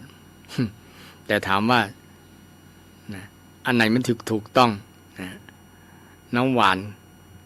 มันดีมันเป็นประโยชน์หรือว่าสิ่งปฏิกูลทั้งหลายมันเป็นประโยชน์อันนี้ฉันใดก็ฉันนั้นธรรมาภิบาลนี่เป็นสิ่งสำคัญธรรมาภิบาลความดีงามความถูกต้องความดีงามความถูกต้องความมีเมตตาเนี่ยความปรารถนาดีต่อกันเนี่ยมันยังเป็นประโยชน์ในการอยู่ร่วมกันที่จะพัฒนาพัฒนาบางคนบ่ได้มีความรู้บ่ได้ผ่านการอบรมเรื่องธรรมะธรรมโมของคำสอนของพระพุทธเจ้ายังไปมีความคิดว่าศาสนาเนี่ยบ่มีความจำเป็นยังเขามีหรอบางคนนักการเมืองบางคนบ่มีความสำคัญเรื่องธรรมะธรรมโมครับดูถูกดูแคลนต่างหากหรอมองตูเจ้าว่าเป็นกาฝากอย่างก็มีนะซึ่งทำให้เป็นบาปกรรมกับคนที่คิดนั่นนะโดยที่บอกฮู้ว่าธรรมะคำสอนนี้เป็นสิ่งที่ดีงามที่จะไปรอดนะถึงวันนี้ขาดธรรมะเนี่ยนะขาดความดีทุกคนเรียกร้องความดีนะแต่บดทำความดีกันบางครั้งไปทำความชั่วเรื่องเพิ่มปัญหาเพิ่มความทุกข์มานี่กับสังคมประเทศชาติแห่งนี่ซึ่งเป็นการเรื่องที่ว่าบ่ได้พัฒนาจิตใจพัฒนาจิตใจโดยเฉพาะเรื่องเมตตาเนี่ยมีอยู่ในใจคนนั้นไหมหรือว่ามีแต่ความเกลียดชังกันพักมึงกูไม่ชอบมึงจะดียังไงกูบ่ชอบ ไม่ใช่พักกูพักกูจะเอาตำแหน่งกูจะเอาตาอันตะอีเก้าอี้ตาอันตะอีบ่นึกถึงความถูกต้องพักบางพักนี่อาตมาก็ชอบที่ว่าเอาธรรมาภิบาลเป็นหลักบ่นึกถึง ว่าตัวเก่าจะได้ทำอยู่ในนั่งเก้าอี้อะไรอย่างแต่ขอให้ได้ทำหน้าที่บ่นึกถึงตำแหน่งขอให้ทำหน้าที่ในฐานะตัวแทนของประชาชนที่ประชาชนมอบอำนาจให้มาเป็นตัวแทนเขามาเป็นตัวแทนเขาประชาชนมีปัญหาอย่างก็ส่งตัวแทนมาบอกกับรัฐบาลมาแจ้งในสภามาบอกในสภาก็ได้พิจารณาว่าประชาชนมีปัญหาอย่างจะได้แก้กันโดยเฉพาะเรื่องรัฐบาลขาดธรรมาภิบาลเนี่ยยุ่งอยู่ได้บ่เมินมีพรรคมีพวกอันนี้พวกกูจะไม่แตะต้อง เป็น2 มาตรฐานตัดสินคดีต่างๆตัวเก่าฝ่ายนี้ผิดฝ่ายนั้นก็เนี่ยจะได้กับผิดอยู่ดีฝ่ายนี้ผิดก็ทำให้ถูกได้เนี่ยอันนี้ยุ่งเนี่ยมันมีอคติละ มันบ่เจริญอุเบกขาละนะคือความถูกต้องจะอุเบกขานี่คือการความเที่ยงธรรมในธรรมะหลักของพรหมวิหารสี่มีเมตตากรุณามุทิตาอุเบกขาเป็นข้อสุดท้ายเนี่ยนะซึ่งเป็นธรรมะของผู้รักผู้ใหญ่ของนักการเมืองตัวแหละต้องมีเมตตากรุณามุทิตาอุเบกขามีครบนะแต่ในนี้ถามว่าคนในสภาที่สอบมาเนี่ยได้มาพัฒนาส่วนนี้ไหม มีจิตใจมีเมตตาก็มีกรุณาก็นะมีมุทิตาก็นะมีอุเบกขาก็นะเมตตาคือความรักนะผู้แทนทุกคนต้องมีความฮักเท่าเทียมกันบ่แบ่งฝักแบ่งฝ่ายคนนั้นเลือกเราจะไม่พัฒนาเราจะบ่ดูแลนะถ้าคิดจะแสดงว่าขาดเมตตาบ่ทั่วถึงเมตตามีขอบเขตนะต้องดูทั่วถึงกันบอกว่าจะเป็นภาคใดก็ตามจังหวัดไหนก็ตามถ้าได้เป็นใหญ่ทำหน้าที่มีอำนาจเป็นรัฐบาลแล้วนะบริหารบ้านเมืองแล้วก็ต้องมีความเสมอภาคกันหมดบ่เลือกว่าคนนั้นเลือกเราคนนั้นไม่เลือกเราเนี่ยจะเป็นอคติไปไงเป็นขาดอุเบกขาขาดอุเบกขานี่มีกรุณาช่วยเต็มที่ก็บางคนยอมพลีกายยอมพลีชีพเลยนะเสียสละเพื่อคนที่เลือกตัวเก่ามาประชาชนที่เลือกมานะหันความสำคัญเอ็นดูคนเอ็นดูประชาชนที่เป็นที่ตัวเก่าได้รับมอบอำนาจมาเนี่ยนึกถึงหน้าประชาชนที่กำลังมีทุกข์มีปัญหานี่เกิดกรุณาธรรมที่จะช่วยแก้ปัญหาให้กับราษฎรกับประชาชนที่ได้กาคะแนนที่กาคะแนนอันนี้เรื่องธรรมะโยงมาถึงการเมืองนะสตาทุกอย่างนะทุกสังคมต้องมีธรรมะเป็นธรรมาภิบาลหมดนะรัฐบาลก็ต้องมีธรรมะต้องพัฒนานะธรรมะให้มีเมตตาให้มีกรุณาให้มีอุเบกขามุทิตายินดีด้วยกันเช่นรัฐบาลบางคนมันข่อยกันนะมันจะได้เป็นรัฐบาลกูได้เป็นฝ่ายค้าน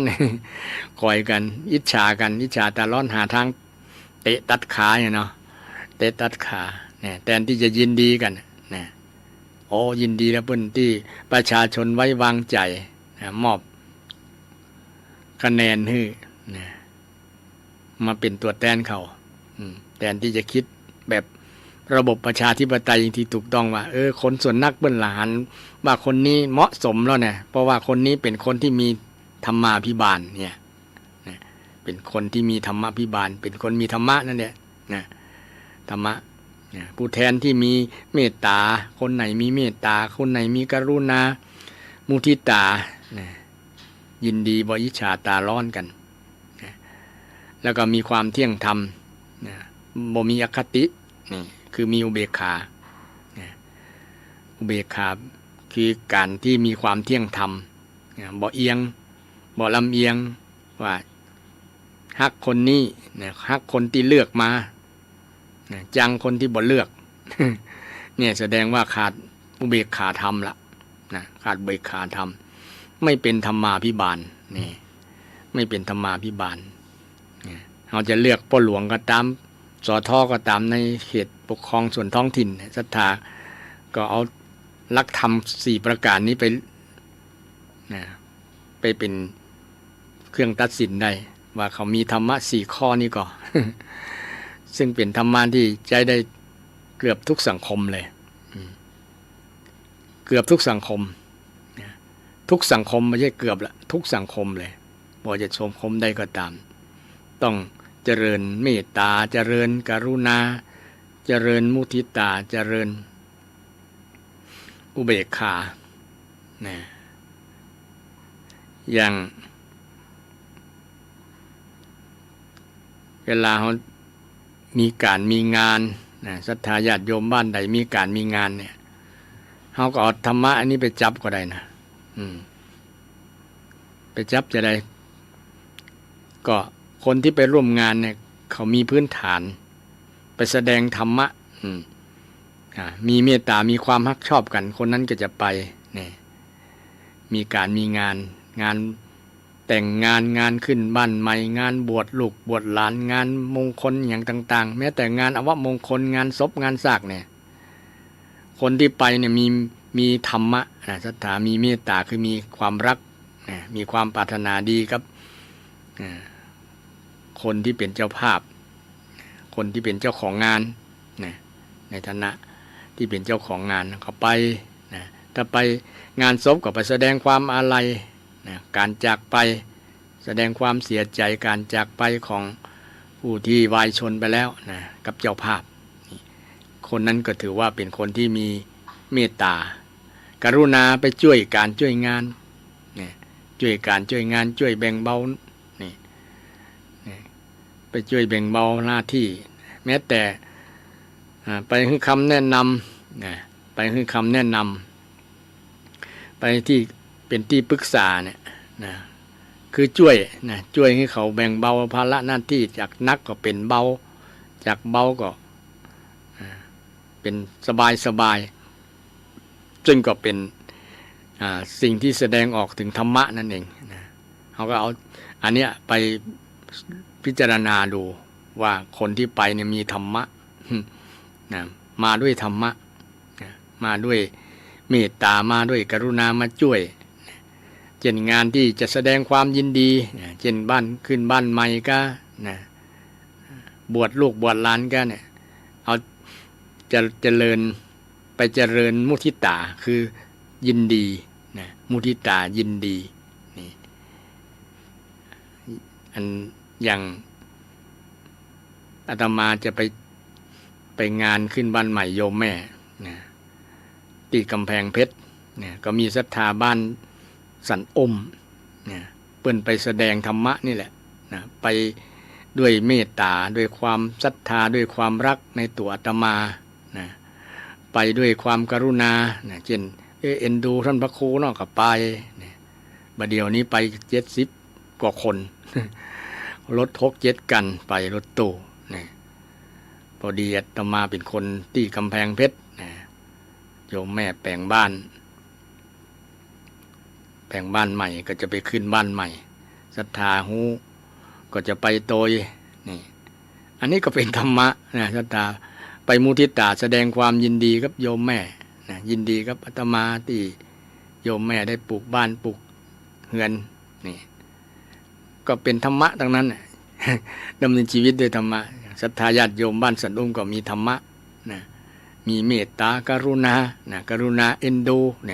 ไปช่วยการช่วยงานมุทิตาแสดงความยินดีอุเบกขาก็ไปด้วยความเป็นหน้าที่ด้วยความเป็นสยานุสิทธิ์ในความถูกต้องเจริญธรรมทั้ง4 ประการบ่ได้มีอคติลำเอียงกับอาตมาเนี่ยก็ชื่อว่ามีอุเบกขานี่อันนี้ยกตัวอย่างให้กับศรัทธาได้ฟังว่าธรรมะการพัฒนาจิตใจเนี่ยบ่ใช่แค่นั่งสมาธิอย่างเดียวอยู่ที่ไหนก็เจริญภาวนาคือพัฒนาเนี่ยพัฒนาจิตใจเราได้มันจะแสดงออกด้วยพฤติกรรมการกระทำของเราเองอย่างที่ได้ยกตัวอย่างเมืองศรัทธาฟังศรัทธาฟังแล้วก็มีความคิดเห็นจะได้ก็กลิ้งกลางมาได้เน้อ053114332 0531141143332ทางรายการก็ยินดีที่จะรับโทรศัพท์จากศรัทธาฟังชัดเจนดีก็ฟังเข้าใจอยู่ก็มีข้ออันไหนสงสัยก็ถามได้อยากจะฟังเรื่องยังก็ถามได้ทางรายการก็ยินดีที่จะตอบทุกท่านทุกสายที่โทรมาเนาะจะโทรมาเพื่อพบทดสอบลองภูมิอย่างก็แล้วแต่ได้หมดศรัทธาจริงอาตมาก็บ่ใช่คนรู้อย่างทั้งหมดทุกอย่างพระไตรปิฎก 84,000 ธรรมขันธ์ ก็ได้อ่านนะไปจบเดียวแต่ก็ลืมเกือบหมดละนะแต่ก็พอจำได้ว่าพระไตรปิฎกทั้งหมดเนี่ยนะแค่พระสูตรอย่างเดียวเนี่ย17,000นะ100 สูตรอย่างน้อยนะที่นับได้นะ17,700 นะที่รวมๆแล้วนะก็10,000ปุ่นนะตั้ง17,000ก็พระสูตรอย่างเดียวนะวินัยเห็นหรอนะวินัยทั้งเป็นคัมภีร์หลายๆอย่างมหาวรรคจุลวรรคมหาวรรคและคัมภีร์ต้นๆนะก็มีหลากหลายนะก็ต้องจำธรรมดาที่จะจำได้บทเสี่ยงแน่นอนนะก็พอลางๆเลือนๆแต่ที่มานำมาอู้นี่ก็นำบางสิ่งบางอย่างบางข้อนะโดยเฉพาะเรื่องประสูตรธรรมจักรปวัตนสูตรในบริละกว้างแล้วเพื่อเป็นสูตรแรกที่พระองค์ได้ตรัสประสูตรแรกที่เป็นเกี่ยวกับเรื่องการพัฒนาในด้านนำธรรมคำสอนโดยเฉพาะมรรคมีองค์8เนี่ยเป็นการพัฒนาเป็นการภาวนาอย่างหนึ่งญาติโยมแต่บางอย่างเราจะสังเกตเห็นแค่การเจริญสมาธิภาวนาสมาธิก็เป็น1 ใน 8 ข้อนะสติก็เป็น1 ใน 8 ข้อนั่นนะต้องเจริญทั้ง8อย่างต้อง8ข้อพร้อมๆกันนะแต่ละวันบางครั้งเราก็อาจจะบ่ฮู้ว่าเราเจริญทั้ง8อย่างเนาะเช่นเรามีความเข้าใจความหันที่ถูกต้องเนี่ยเป็นสัมมาทิฏฐินี่เป็นห้องว่าสัมมาทิฏฐิความหันที่ถูกต้องหันว่าบุญว่าบาปนี่บุญบาปมีกรรมมีนรกมีสวรรค์มีเนี่ยหันมีความคิดหันแบบเนี้ยเป็นห้องว่าสัมมาทิฏฐินี่ญาติโยมก็ได้เจริญนะได้เจริญสัมมาทิฏฐิละนะได้ภาวนาพัฒนาละนะสัมมาสังกัปปะคิดบ่พยาบาทอาฆาตภัยคิดบ่เบียดเบียนภัยเนี่ยนะแล้วคิดเมตตาเนี่ยที่ได้กล่าวมาเมตตาเนี่ยนะคิดเมตตาเนี่ยบอกคิดพยาบาทอาฆาตภัยเนี่ยเป็นการคิดที่ถูกต้องที่ห้องว่าสัมมาสังกัปปะนะภาษาพาว่าดำรินะอุบาจารย์แปลว่าดำรินะดำริก็คือคิดนั่นแหละนะถ้าเราจะคิดเนี่ยคือคิดบอกคือเบียดเบียนไผ่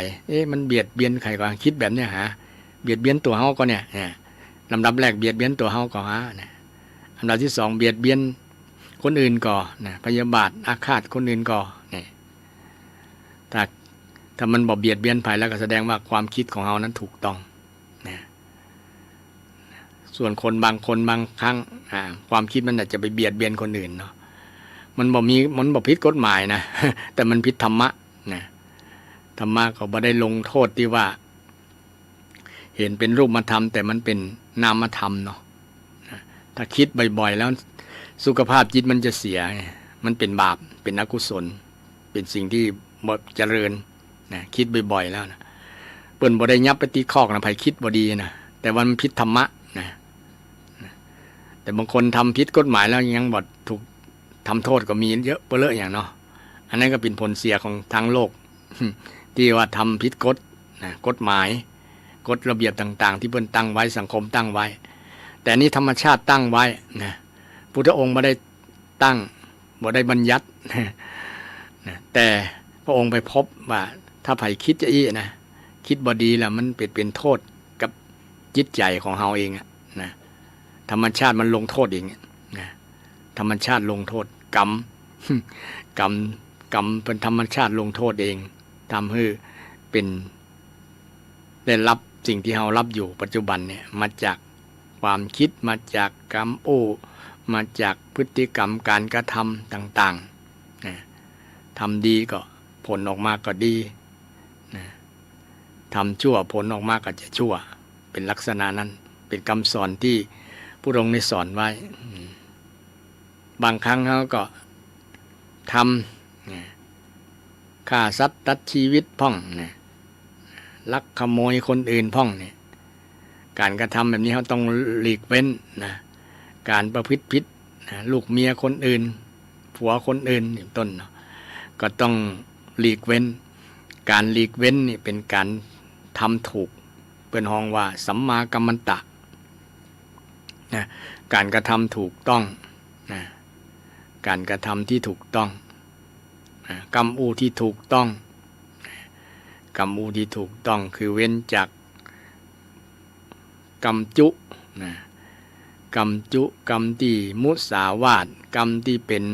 ปิสุนาวาทนะคำส่อเสียด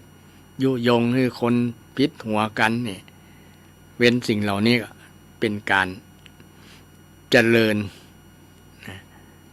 เจริญอย่างเจริญสัมมาวาจาหรือว่าภาวนาเป็นการพัฒนากรรมอู้นะฝึกได้นะฝึกบ่จุไผเนี่ยนะคนดีย่อมฝึกได้นะแต่คนชั่วนี่ฝึกยากหน่อยนะอย่างที่เถียงกันว่าระหว่างทำดีกับทำชั่วอันไหนทำง่ายนะเถียงกันตลอดนะทุกสังคมแต่พระองค์ได้ตรัสไว้แล้วว่าคนดีเนี่ยคนดีทำง่าย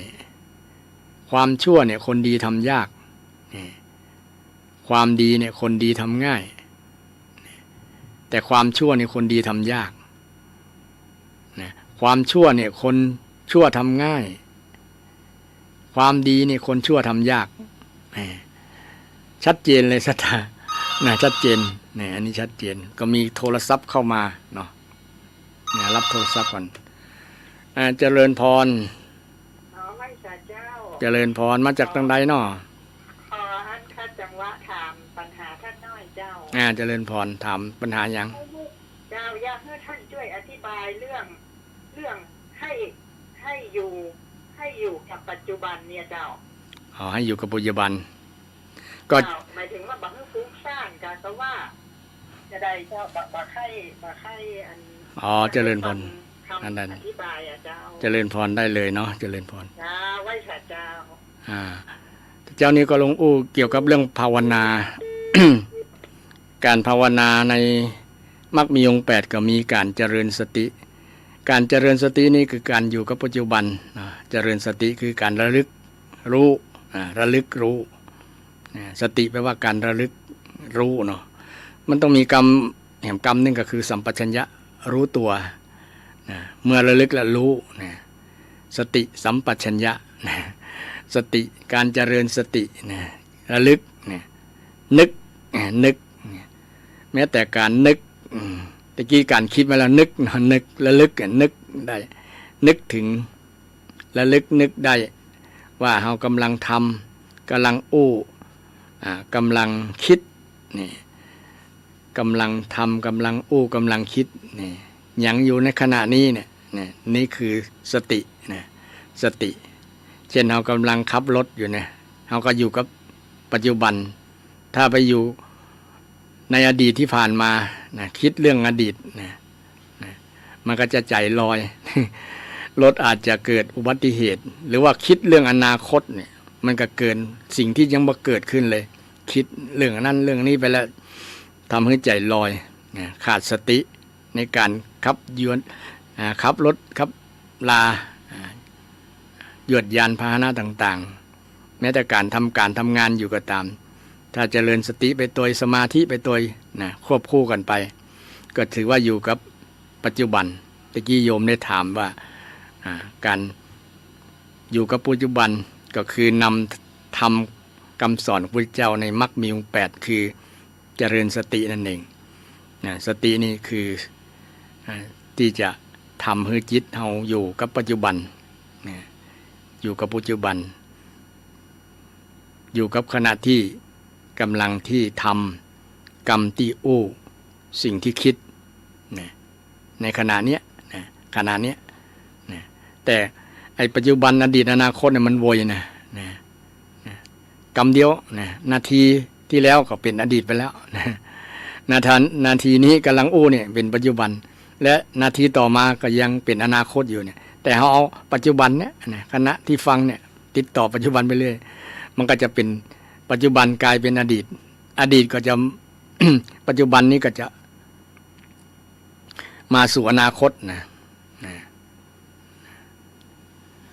อนาคตเกิดจากปัจจุบันปัจจุบันทำให้เกิดอดีต นะมันจะเวียนกันเนี่ยนะแต่สำคัญที่พุทธองค์ได้สอนเรื่องสตินี่เองที่ทำให้ครูบาอาจารย์ทุกสำนักให้สอนเรื่องให้อยู่กับปัจจุบันนะอยู่กับปัจจุบันขณะคโนโวมาอุปัจจมาคโนโวมาอุปัจจม สมมาภัยซึ่งพระองค์นั้นได้สอนให้ขณะอย่าได้ล่วงไปแล้วนะขณะคโนโวมาอุปัจจคานะสมมาภัยคโนโวมาอุปัจจคาขณะอย่าได้ล่วงไปแล้วนะคืออยู่กับปัจจุบันเนี่ยนะขณะทุกขณะนะทุกขณะจิตมันซึ่งมันเร็วมากนะมันเป็นเรื่องละเอียดอ่อนมากๆเลยนะมันจิตของเรานี่เกิดดับเนี่ยนะพิจารณาขณะที่เนี่ยขณะที่เรากำลังทำกำลังกำลังคิดเนี่ยมันเกิดอย่างอยากได้เห็นอย่างขณะที่เห็นเนี่ยก็อยู่กับสิ่งที่เห็นขณะที่ฟังเนี่ยหูกำลังที่ฟังก็อยู่กับสิ่งที่ฟังนั่นนะสิ่งที่เราตาหูจมูกลิ้นกายใจนั่นนะอยู่กับปัจจุบันอยู่กับสิ่งที่ในขณะที่เรากำลังประสบปรากฏการที่ปรากฏกับเราทางตาจมูกทางหูจมูกลิ้นกายใจอยู่กับสิ่งนั้นจึงจะเป็นการเจริญธรรมคำสอนของพระพุทธเจ้าเจริญสติเจริญสติก็เป็นการนำธรรมคำสอนของพระพุทธเจ้ามาเจริญมาใจตลอดแต่เฮาบ่ฮู้บ่ได้บางคนเจริญตลอดนะบ่ว่าจะไปทำการทำงานอยู่กับการกับงานบ่ว่าจะทำอย่างก็ตามอยู่กับปัจจุบันสิ่งที่เฮาทำแต่คนที่ส่วนหนึ่งมันบ่อยู่กับปัจจุบันนะคิดนักคิดหลายคิดฟุ้งซ่านเนี่ยที่เป็นว่าอุทธัจจะกุจจะนะฟุ้งซ่านนะมันเป็นปัญหาหนึ่งในการเจริญสมาธิด้วยนะสมาธิสมถะบ่เกิดความสงบใจบ่อยู่นิ่งบ่อยู่นิ่มบ่เป็นสมาธิบ่เป็นสมาธิแต่ถ้าเจริญสมาธิเกินไปถ้าบ่มีสติแล้วมันจะทำให้มันรับได้นะ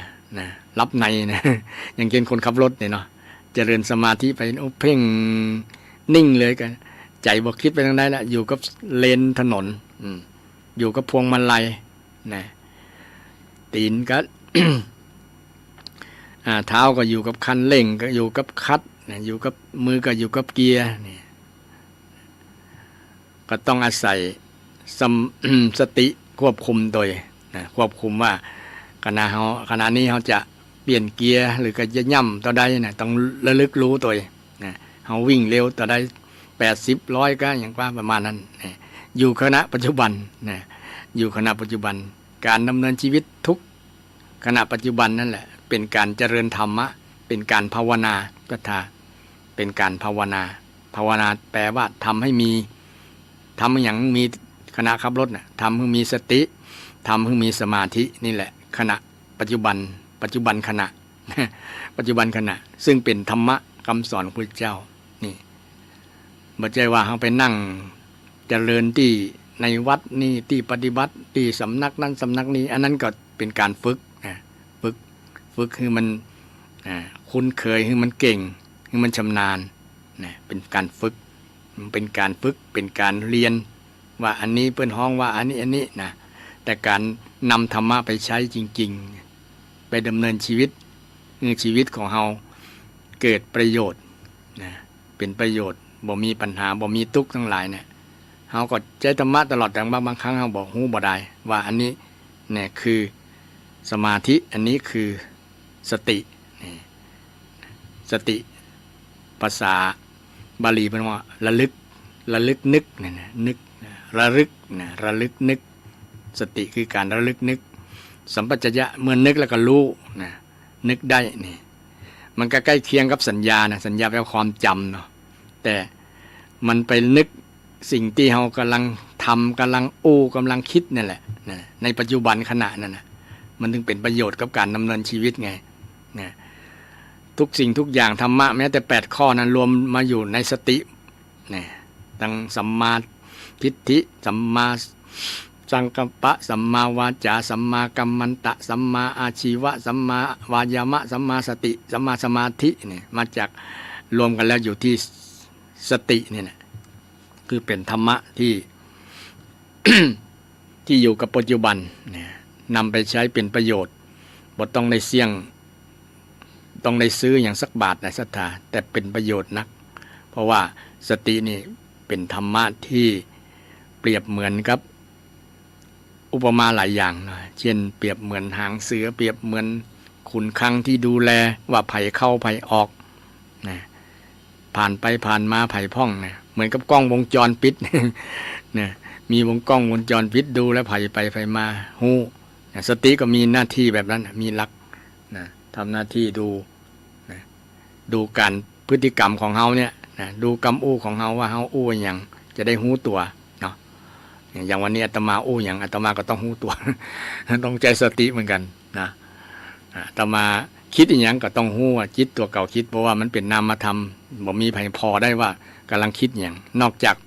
ผู้ที่บรรลุธรรมชั้นสูงถึงจะหูนะคนนั้นคิดอย่าง นะรู้ใจคนอื่นเนี่ยนะรู้ใจคนอื่นก็เจริญพรขอบคุณศรัทธาที่นะตั้งคำถามแล้วเป็นคำถามที่ดีมากๆนะแล้วเป็นประโยชน์กับคนฟังนะและนำไปใช้ได้โดยบ่ต้องไปซื้อหาแล้วบ่ต้องเสี่ยงสตางค์ นะแล้วนำไปใช้กับชีวิตประจำวันนะพระพุทธองค์ถึงเจริญมรรคมีองค์8นะแก้ปัญหานะปัญหารถจนปัญหาอุบัติเหตุเนี่ยถ้าเจริญสติจริงๆมันจะบ่เกิดแต่ก็ยังมีอยู่นะถึงจะเจริญสติสมาธิก็ตามแต่มีบางครั้งมันเป็นเรื่องกรรมนะเช่นครับรถมาดีๆแหละแต่ว่ารถคันอื่นมันอยู่ตั้งคนละเส้นละเลนนะข้ามเกาะมา มาจนเฮาเนี่ยทั้งที่เฮาระมัดระวังอยู่นะแต่ว่าอันนั้นเป็นเรื่องกรรมนะต้องอธิบายเรื่องกรรม เรื่องกรรมถึงแม้เฮาจะเจริญสติอยู่บอกให้มันผิดพลาดบอกให้มันเกิดอุบัติเหตุนะแต่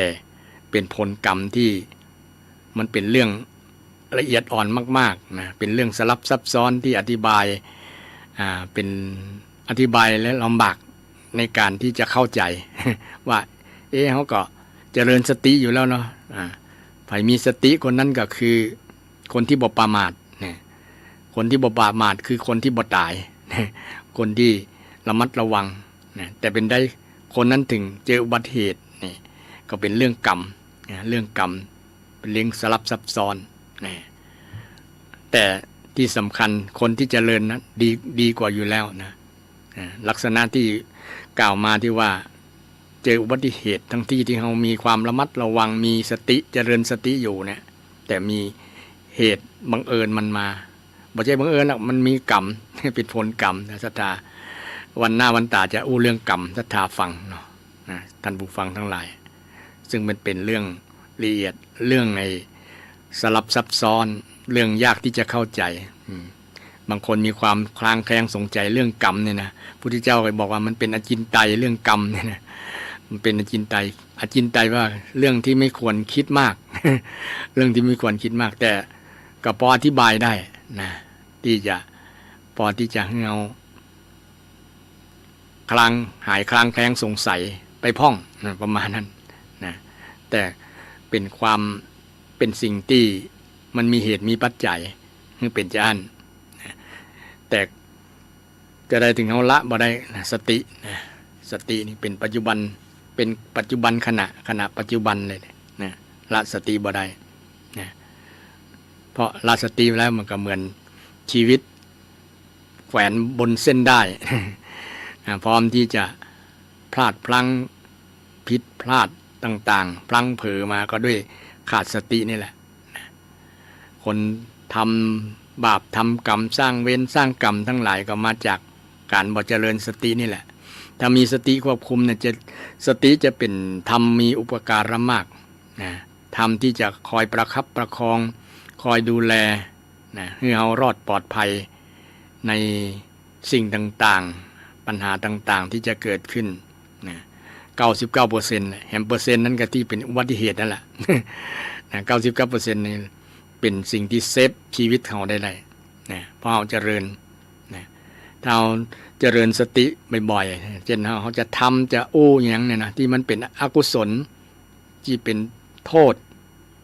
เป็นสิ่งที่บ่มีประโยชน์นะเป็นสิ่งที่ชั่วร้ายทั้งหลายมันบ่เป็นผลดีกับชีวิตเขาเนี่ยนะถ้าเราเจริญไปแล้วเนี่ยสิ่งเหล่านั้นก็จะบ่เกิดนะเพราะว่าเราเจริญมีสตินะเช่นเรานึกได้เนาะแล้วลึกนึกได้โอ้อันนี้เป็นบาปแล้วเนี่ยนะเป็นโทษแล้วเนี่ยสตินี่ก็จะยับยั้งนะการลึกได้เนี่ยมันยับยั้งนะคือสติเนี่ยมันเป็นธรรมะที่จัดสรรนะ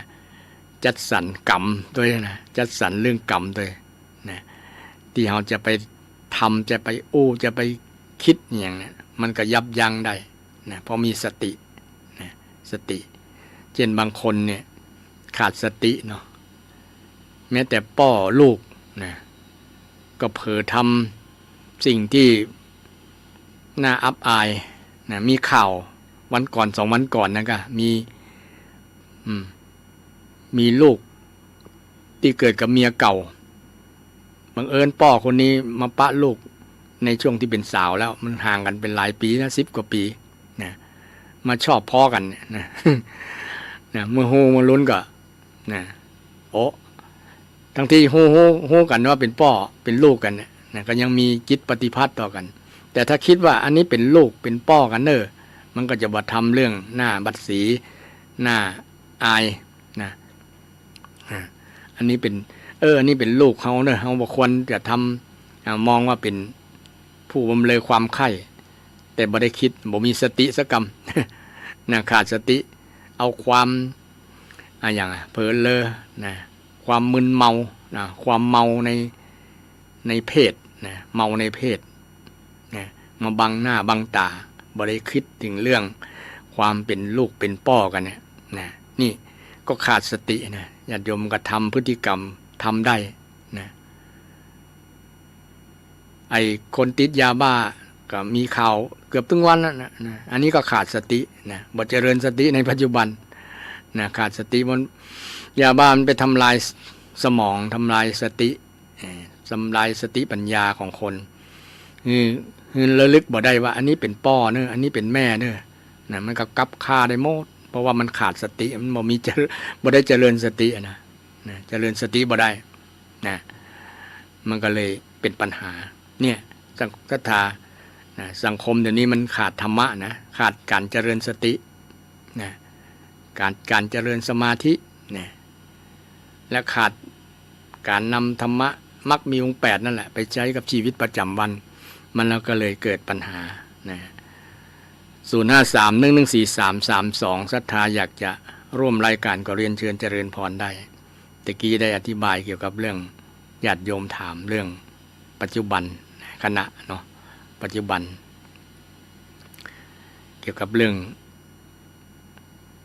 ชีวิตของคนเราถ้าอยู่เจริญทำทั้ง8ข้อมรรคมีองค์8เนี่ยโดยเฉพาะเรื่องการเจริญสติเนี่ยสำคัญนะตั้งแต่เขาตื่นนอนมาเนี่ยนะการตื่นก็ฮู้แหละกับการเจริญสตินั่นแหละแต่มันจะเป็นสัมมาสติหรือว่าเป็น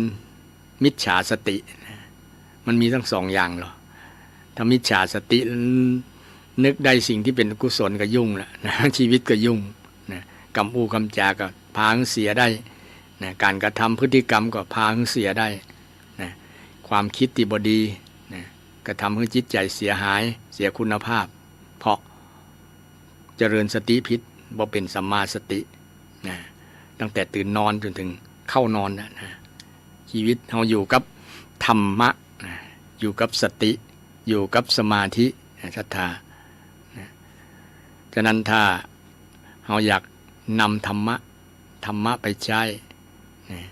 ธรรมังสรณังคัจฉามิเนี่ยก็นำไปใช้ตลอดได้ซึ่งมันเป็นประโยชน์เป็นธรรมเป็นที่พึ่งของเรายามที่เรามีปัญหา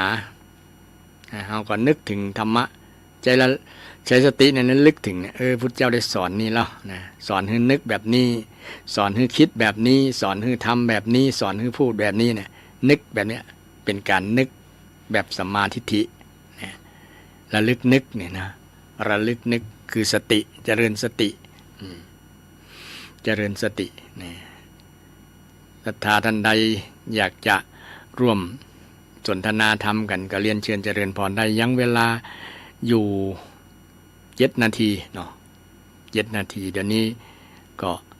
2:52 นาทีละนะยัง5-6 นาทีนะญาติโยมอยากจะกลิ้งกลางมาก็เรียนเชิญเจริญพรได้ฟังอยู่ทางใดชัดเจนก็นะฝนตกก็ร้อนก็ช่วงนี้จะอารมณ์บรรยากาศนะอากาศร้อนนะอากาศร้อนนะเพราะว่าใกล้ฝนจะตกใกล้ฝนจะตก ก็มีศรัทธาโทรศัพท์เข้ามาเจริญพรมาสการเจ้าเป็นเบอร์เดียวกันดึงผ้าจานประพาสกับเจ้าอันเดียวกันฮะอันเดียวกันอ๋อตะกี้เป็นออกขึ้นมัน96เนาะแม่นก็แม่ก็ว่ามันเป็นกรรมเป็นเวรไอ้น้อยน่ะคนอยู่จัดลายที่แก้บุบน่ะนะจ้ะมันก็อยู่จัดห่างกันนะอยู่แค่18ตายว่าโอ้การตายเราเศร้านะจ้ะพ่อแม่สำแยกทางกันเนี่ยเนาะแม่นบางครั้งเราก็ขาดระลึกนึกว่าไอ้ถังดับเพลิงเนี่ยมันมีมาตรฐานก่อนมันขาดสติเหมือนกันละคนที่ใจนั่นนะกรรมอันใดก็มาโหอย่างแม่นมันก็เป็นกรรมลังว่าละนะเป็นกรรมของอ้ายนั่นน่ะมันก็บ่ได้อยู่ใกล้แต่ว่าเนาะแต่อันที่วันนั้นอีน้องนั่นน่ะบ้านเนี่ยออกเซเว่นมาเมื่อวันบ่ายโมงป่ายมันจอดซื้อทุเรียนข้างทางเอารถไปซุกโจรเพิ่นตายเพิ่นนั่นน่ะก็ตายไปเหี้ยนั่นก็นมอยู่นะนั่นน่ะ35อ๋อน่ะเป็นกรรมแล้วนะเป็นกรรมน้องก็ตายได้3 ปีก็โรคแฉลงก็นะมันเป็นอันหยังก็ว่าเนาะเป็นกรรมมายมเป็นกรรมถ้าอย่างกรรมเนาะเป็นกรรมตายไปจริงๆแม่นทั้งคนดีทั้งคนเป็นฟังกระถูกกันอันปลาล้านไปก่อนฮะเต้านะแม่ก็เคยประสบมาแล้วเท่าวันที่ตายก็เป็นเพื่อนเดียวกันถึงลูกแม่เนี่ยตายมาได้11 ปีมาเนี่ยรถแฉลงข้างกลางอย่างเดียวกันนะเจริญพรเดียวกันตัวนะเป็นอะไรอย่างไหนเนาะแม่อยู่ปลาล้านไปก่อนฮะเจ้าแม่ก็อยู่ก็ทำแม่เย็บผ้าไปใหญ่อยู่คนเดียวหลานก็ไปทำงานต่างจังหวัดเนี่ยเย็บผ้าไปตัวฟังเทศไปตัวเนาะเจ้าฟังแม่ก็อยู่บ่ได้นะแม่เย็บผ้าทั้งวันโอ้ดีละตัวเก่ามาเนี่ยโอ้เย็บได้วันกี่ตัวนั่นโอ้แม่วันตัว14 บาทอ่ะแม่เอาวัน15 ตัวไปส่งร้านตีบนกาดก็ลำไยแม่เย็บเมื่ออายุ18ตั้งห่อเท่าพอดีโอ้ดีละก็ยังดีนะมีงานทำนะแม่นถ้าแม่มันขยันขันแข็งมาเฮียนไม่มือนุ่มมือน้อยอยู่บ่ได้ถึงคนเท่าดีแล้วเหรอเนาะเจ้าเจริญพรเจริญพรเจริญพรขอบคุณหลายๆเนอะขอบคุณนักโอ้แม่ก็โทรมา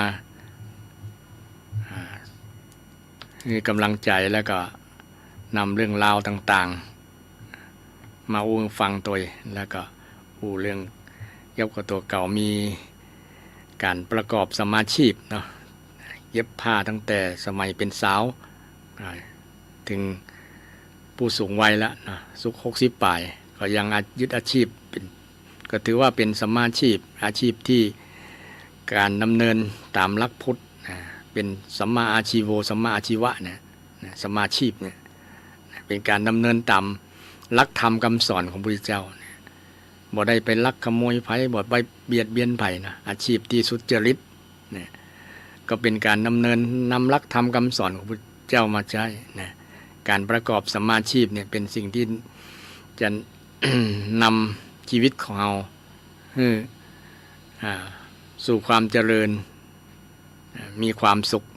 ถึงแม้บ่รวยก็ตามแต่เรามีความสุขมันเลี้ยงตัวเราได้ก็ถือเป็นอาชีพที่บริสุทธิ์เป็นสิ่งหนึ่งที่คำสอนพระเจ้าได้สอนไว้ว่า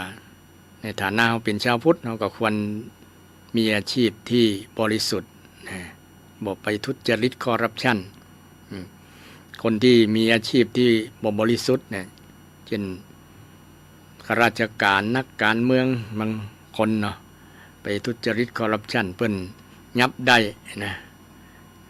มีเงินเป็นพันล้าน หลายๆหมื่นล้านเนี่ยเนาะซึ่งได้มาก็บ่ได้บางครั้งบ่ได้ใจเลยแถมยังทำให้วงตระกูลเสื่อมเสียลูกหลานเกษียณอายเนาะนะว่ามีพ่อมีแม่ทำอาชีพที่ทุจริตทุจริตคอร์รัปชันนะมันก็นำไปสู่หนทางแห่งความหายนะนะหนทางความทุกข์มันบอกไปสู่มรรคมีองค์8ดังที่พระองค์ได้สอนไว้นะต้องขออนุโมทนาชื่นชมกับศรัทธาที่ยึดหลักธรรมคำสอนของพระพุทธเจ้าไว้นะขอให้เราได้ยึดหลักธรรมเนี่ยตามคำสอนโดยเฉพาะสัมมาทิฏฐิเนี่ยเป็นคำสอนที่แก้ปัญหาทุกคนทุกชาติทุกภาษาในโลกนี้บ่ใช่เฉพาะคนไทยเท่านั้นนะคนทั่วโลกเลย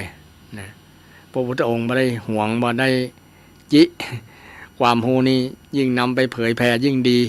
นะยิ่งเป็นประโยชน์กับคนที่จะอยู่ร่วมกันโดยเฉพาะทำคำสอนที่เป็นประโยชน์นะประโยชน์ยิบได้ใจได้สัมผัสได้นะสัมผัสได้แล้วก็บทที่สำคัญบ่เสี่ยงสตังค์นำหลักเนี่ยนะบ่ได้สงวนลิขสิทธิ์บ่มีไผมาฟ้องร้องว่าเอาหลักการของพระพุทธเจ้าไปใจในการดำเนินชีวิตแต่เป็นผลดีที่ไผเอานำไปใจแล้วไปเผยแผ่ตัวนะเดี๋ยวนี้พระเจ้ายึดหลักคำสอนของพระพุทธเจ้าเลยได้นำเอาหลักมรรคมีองค์8นี่มรรคมีองค์8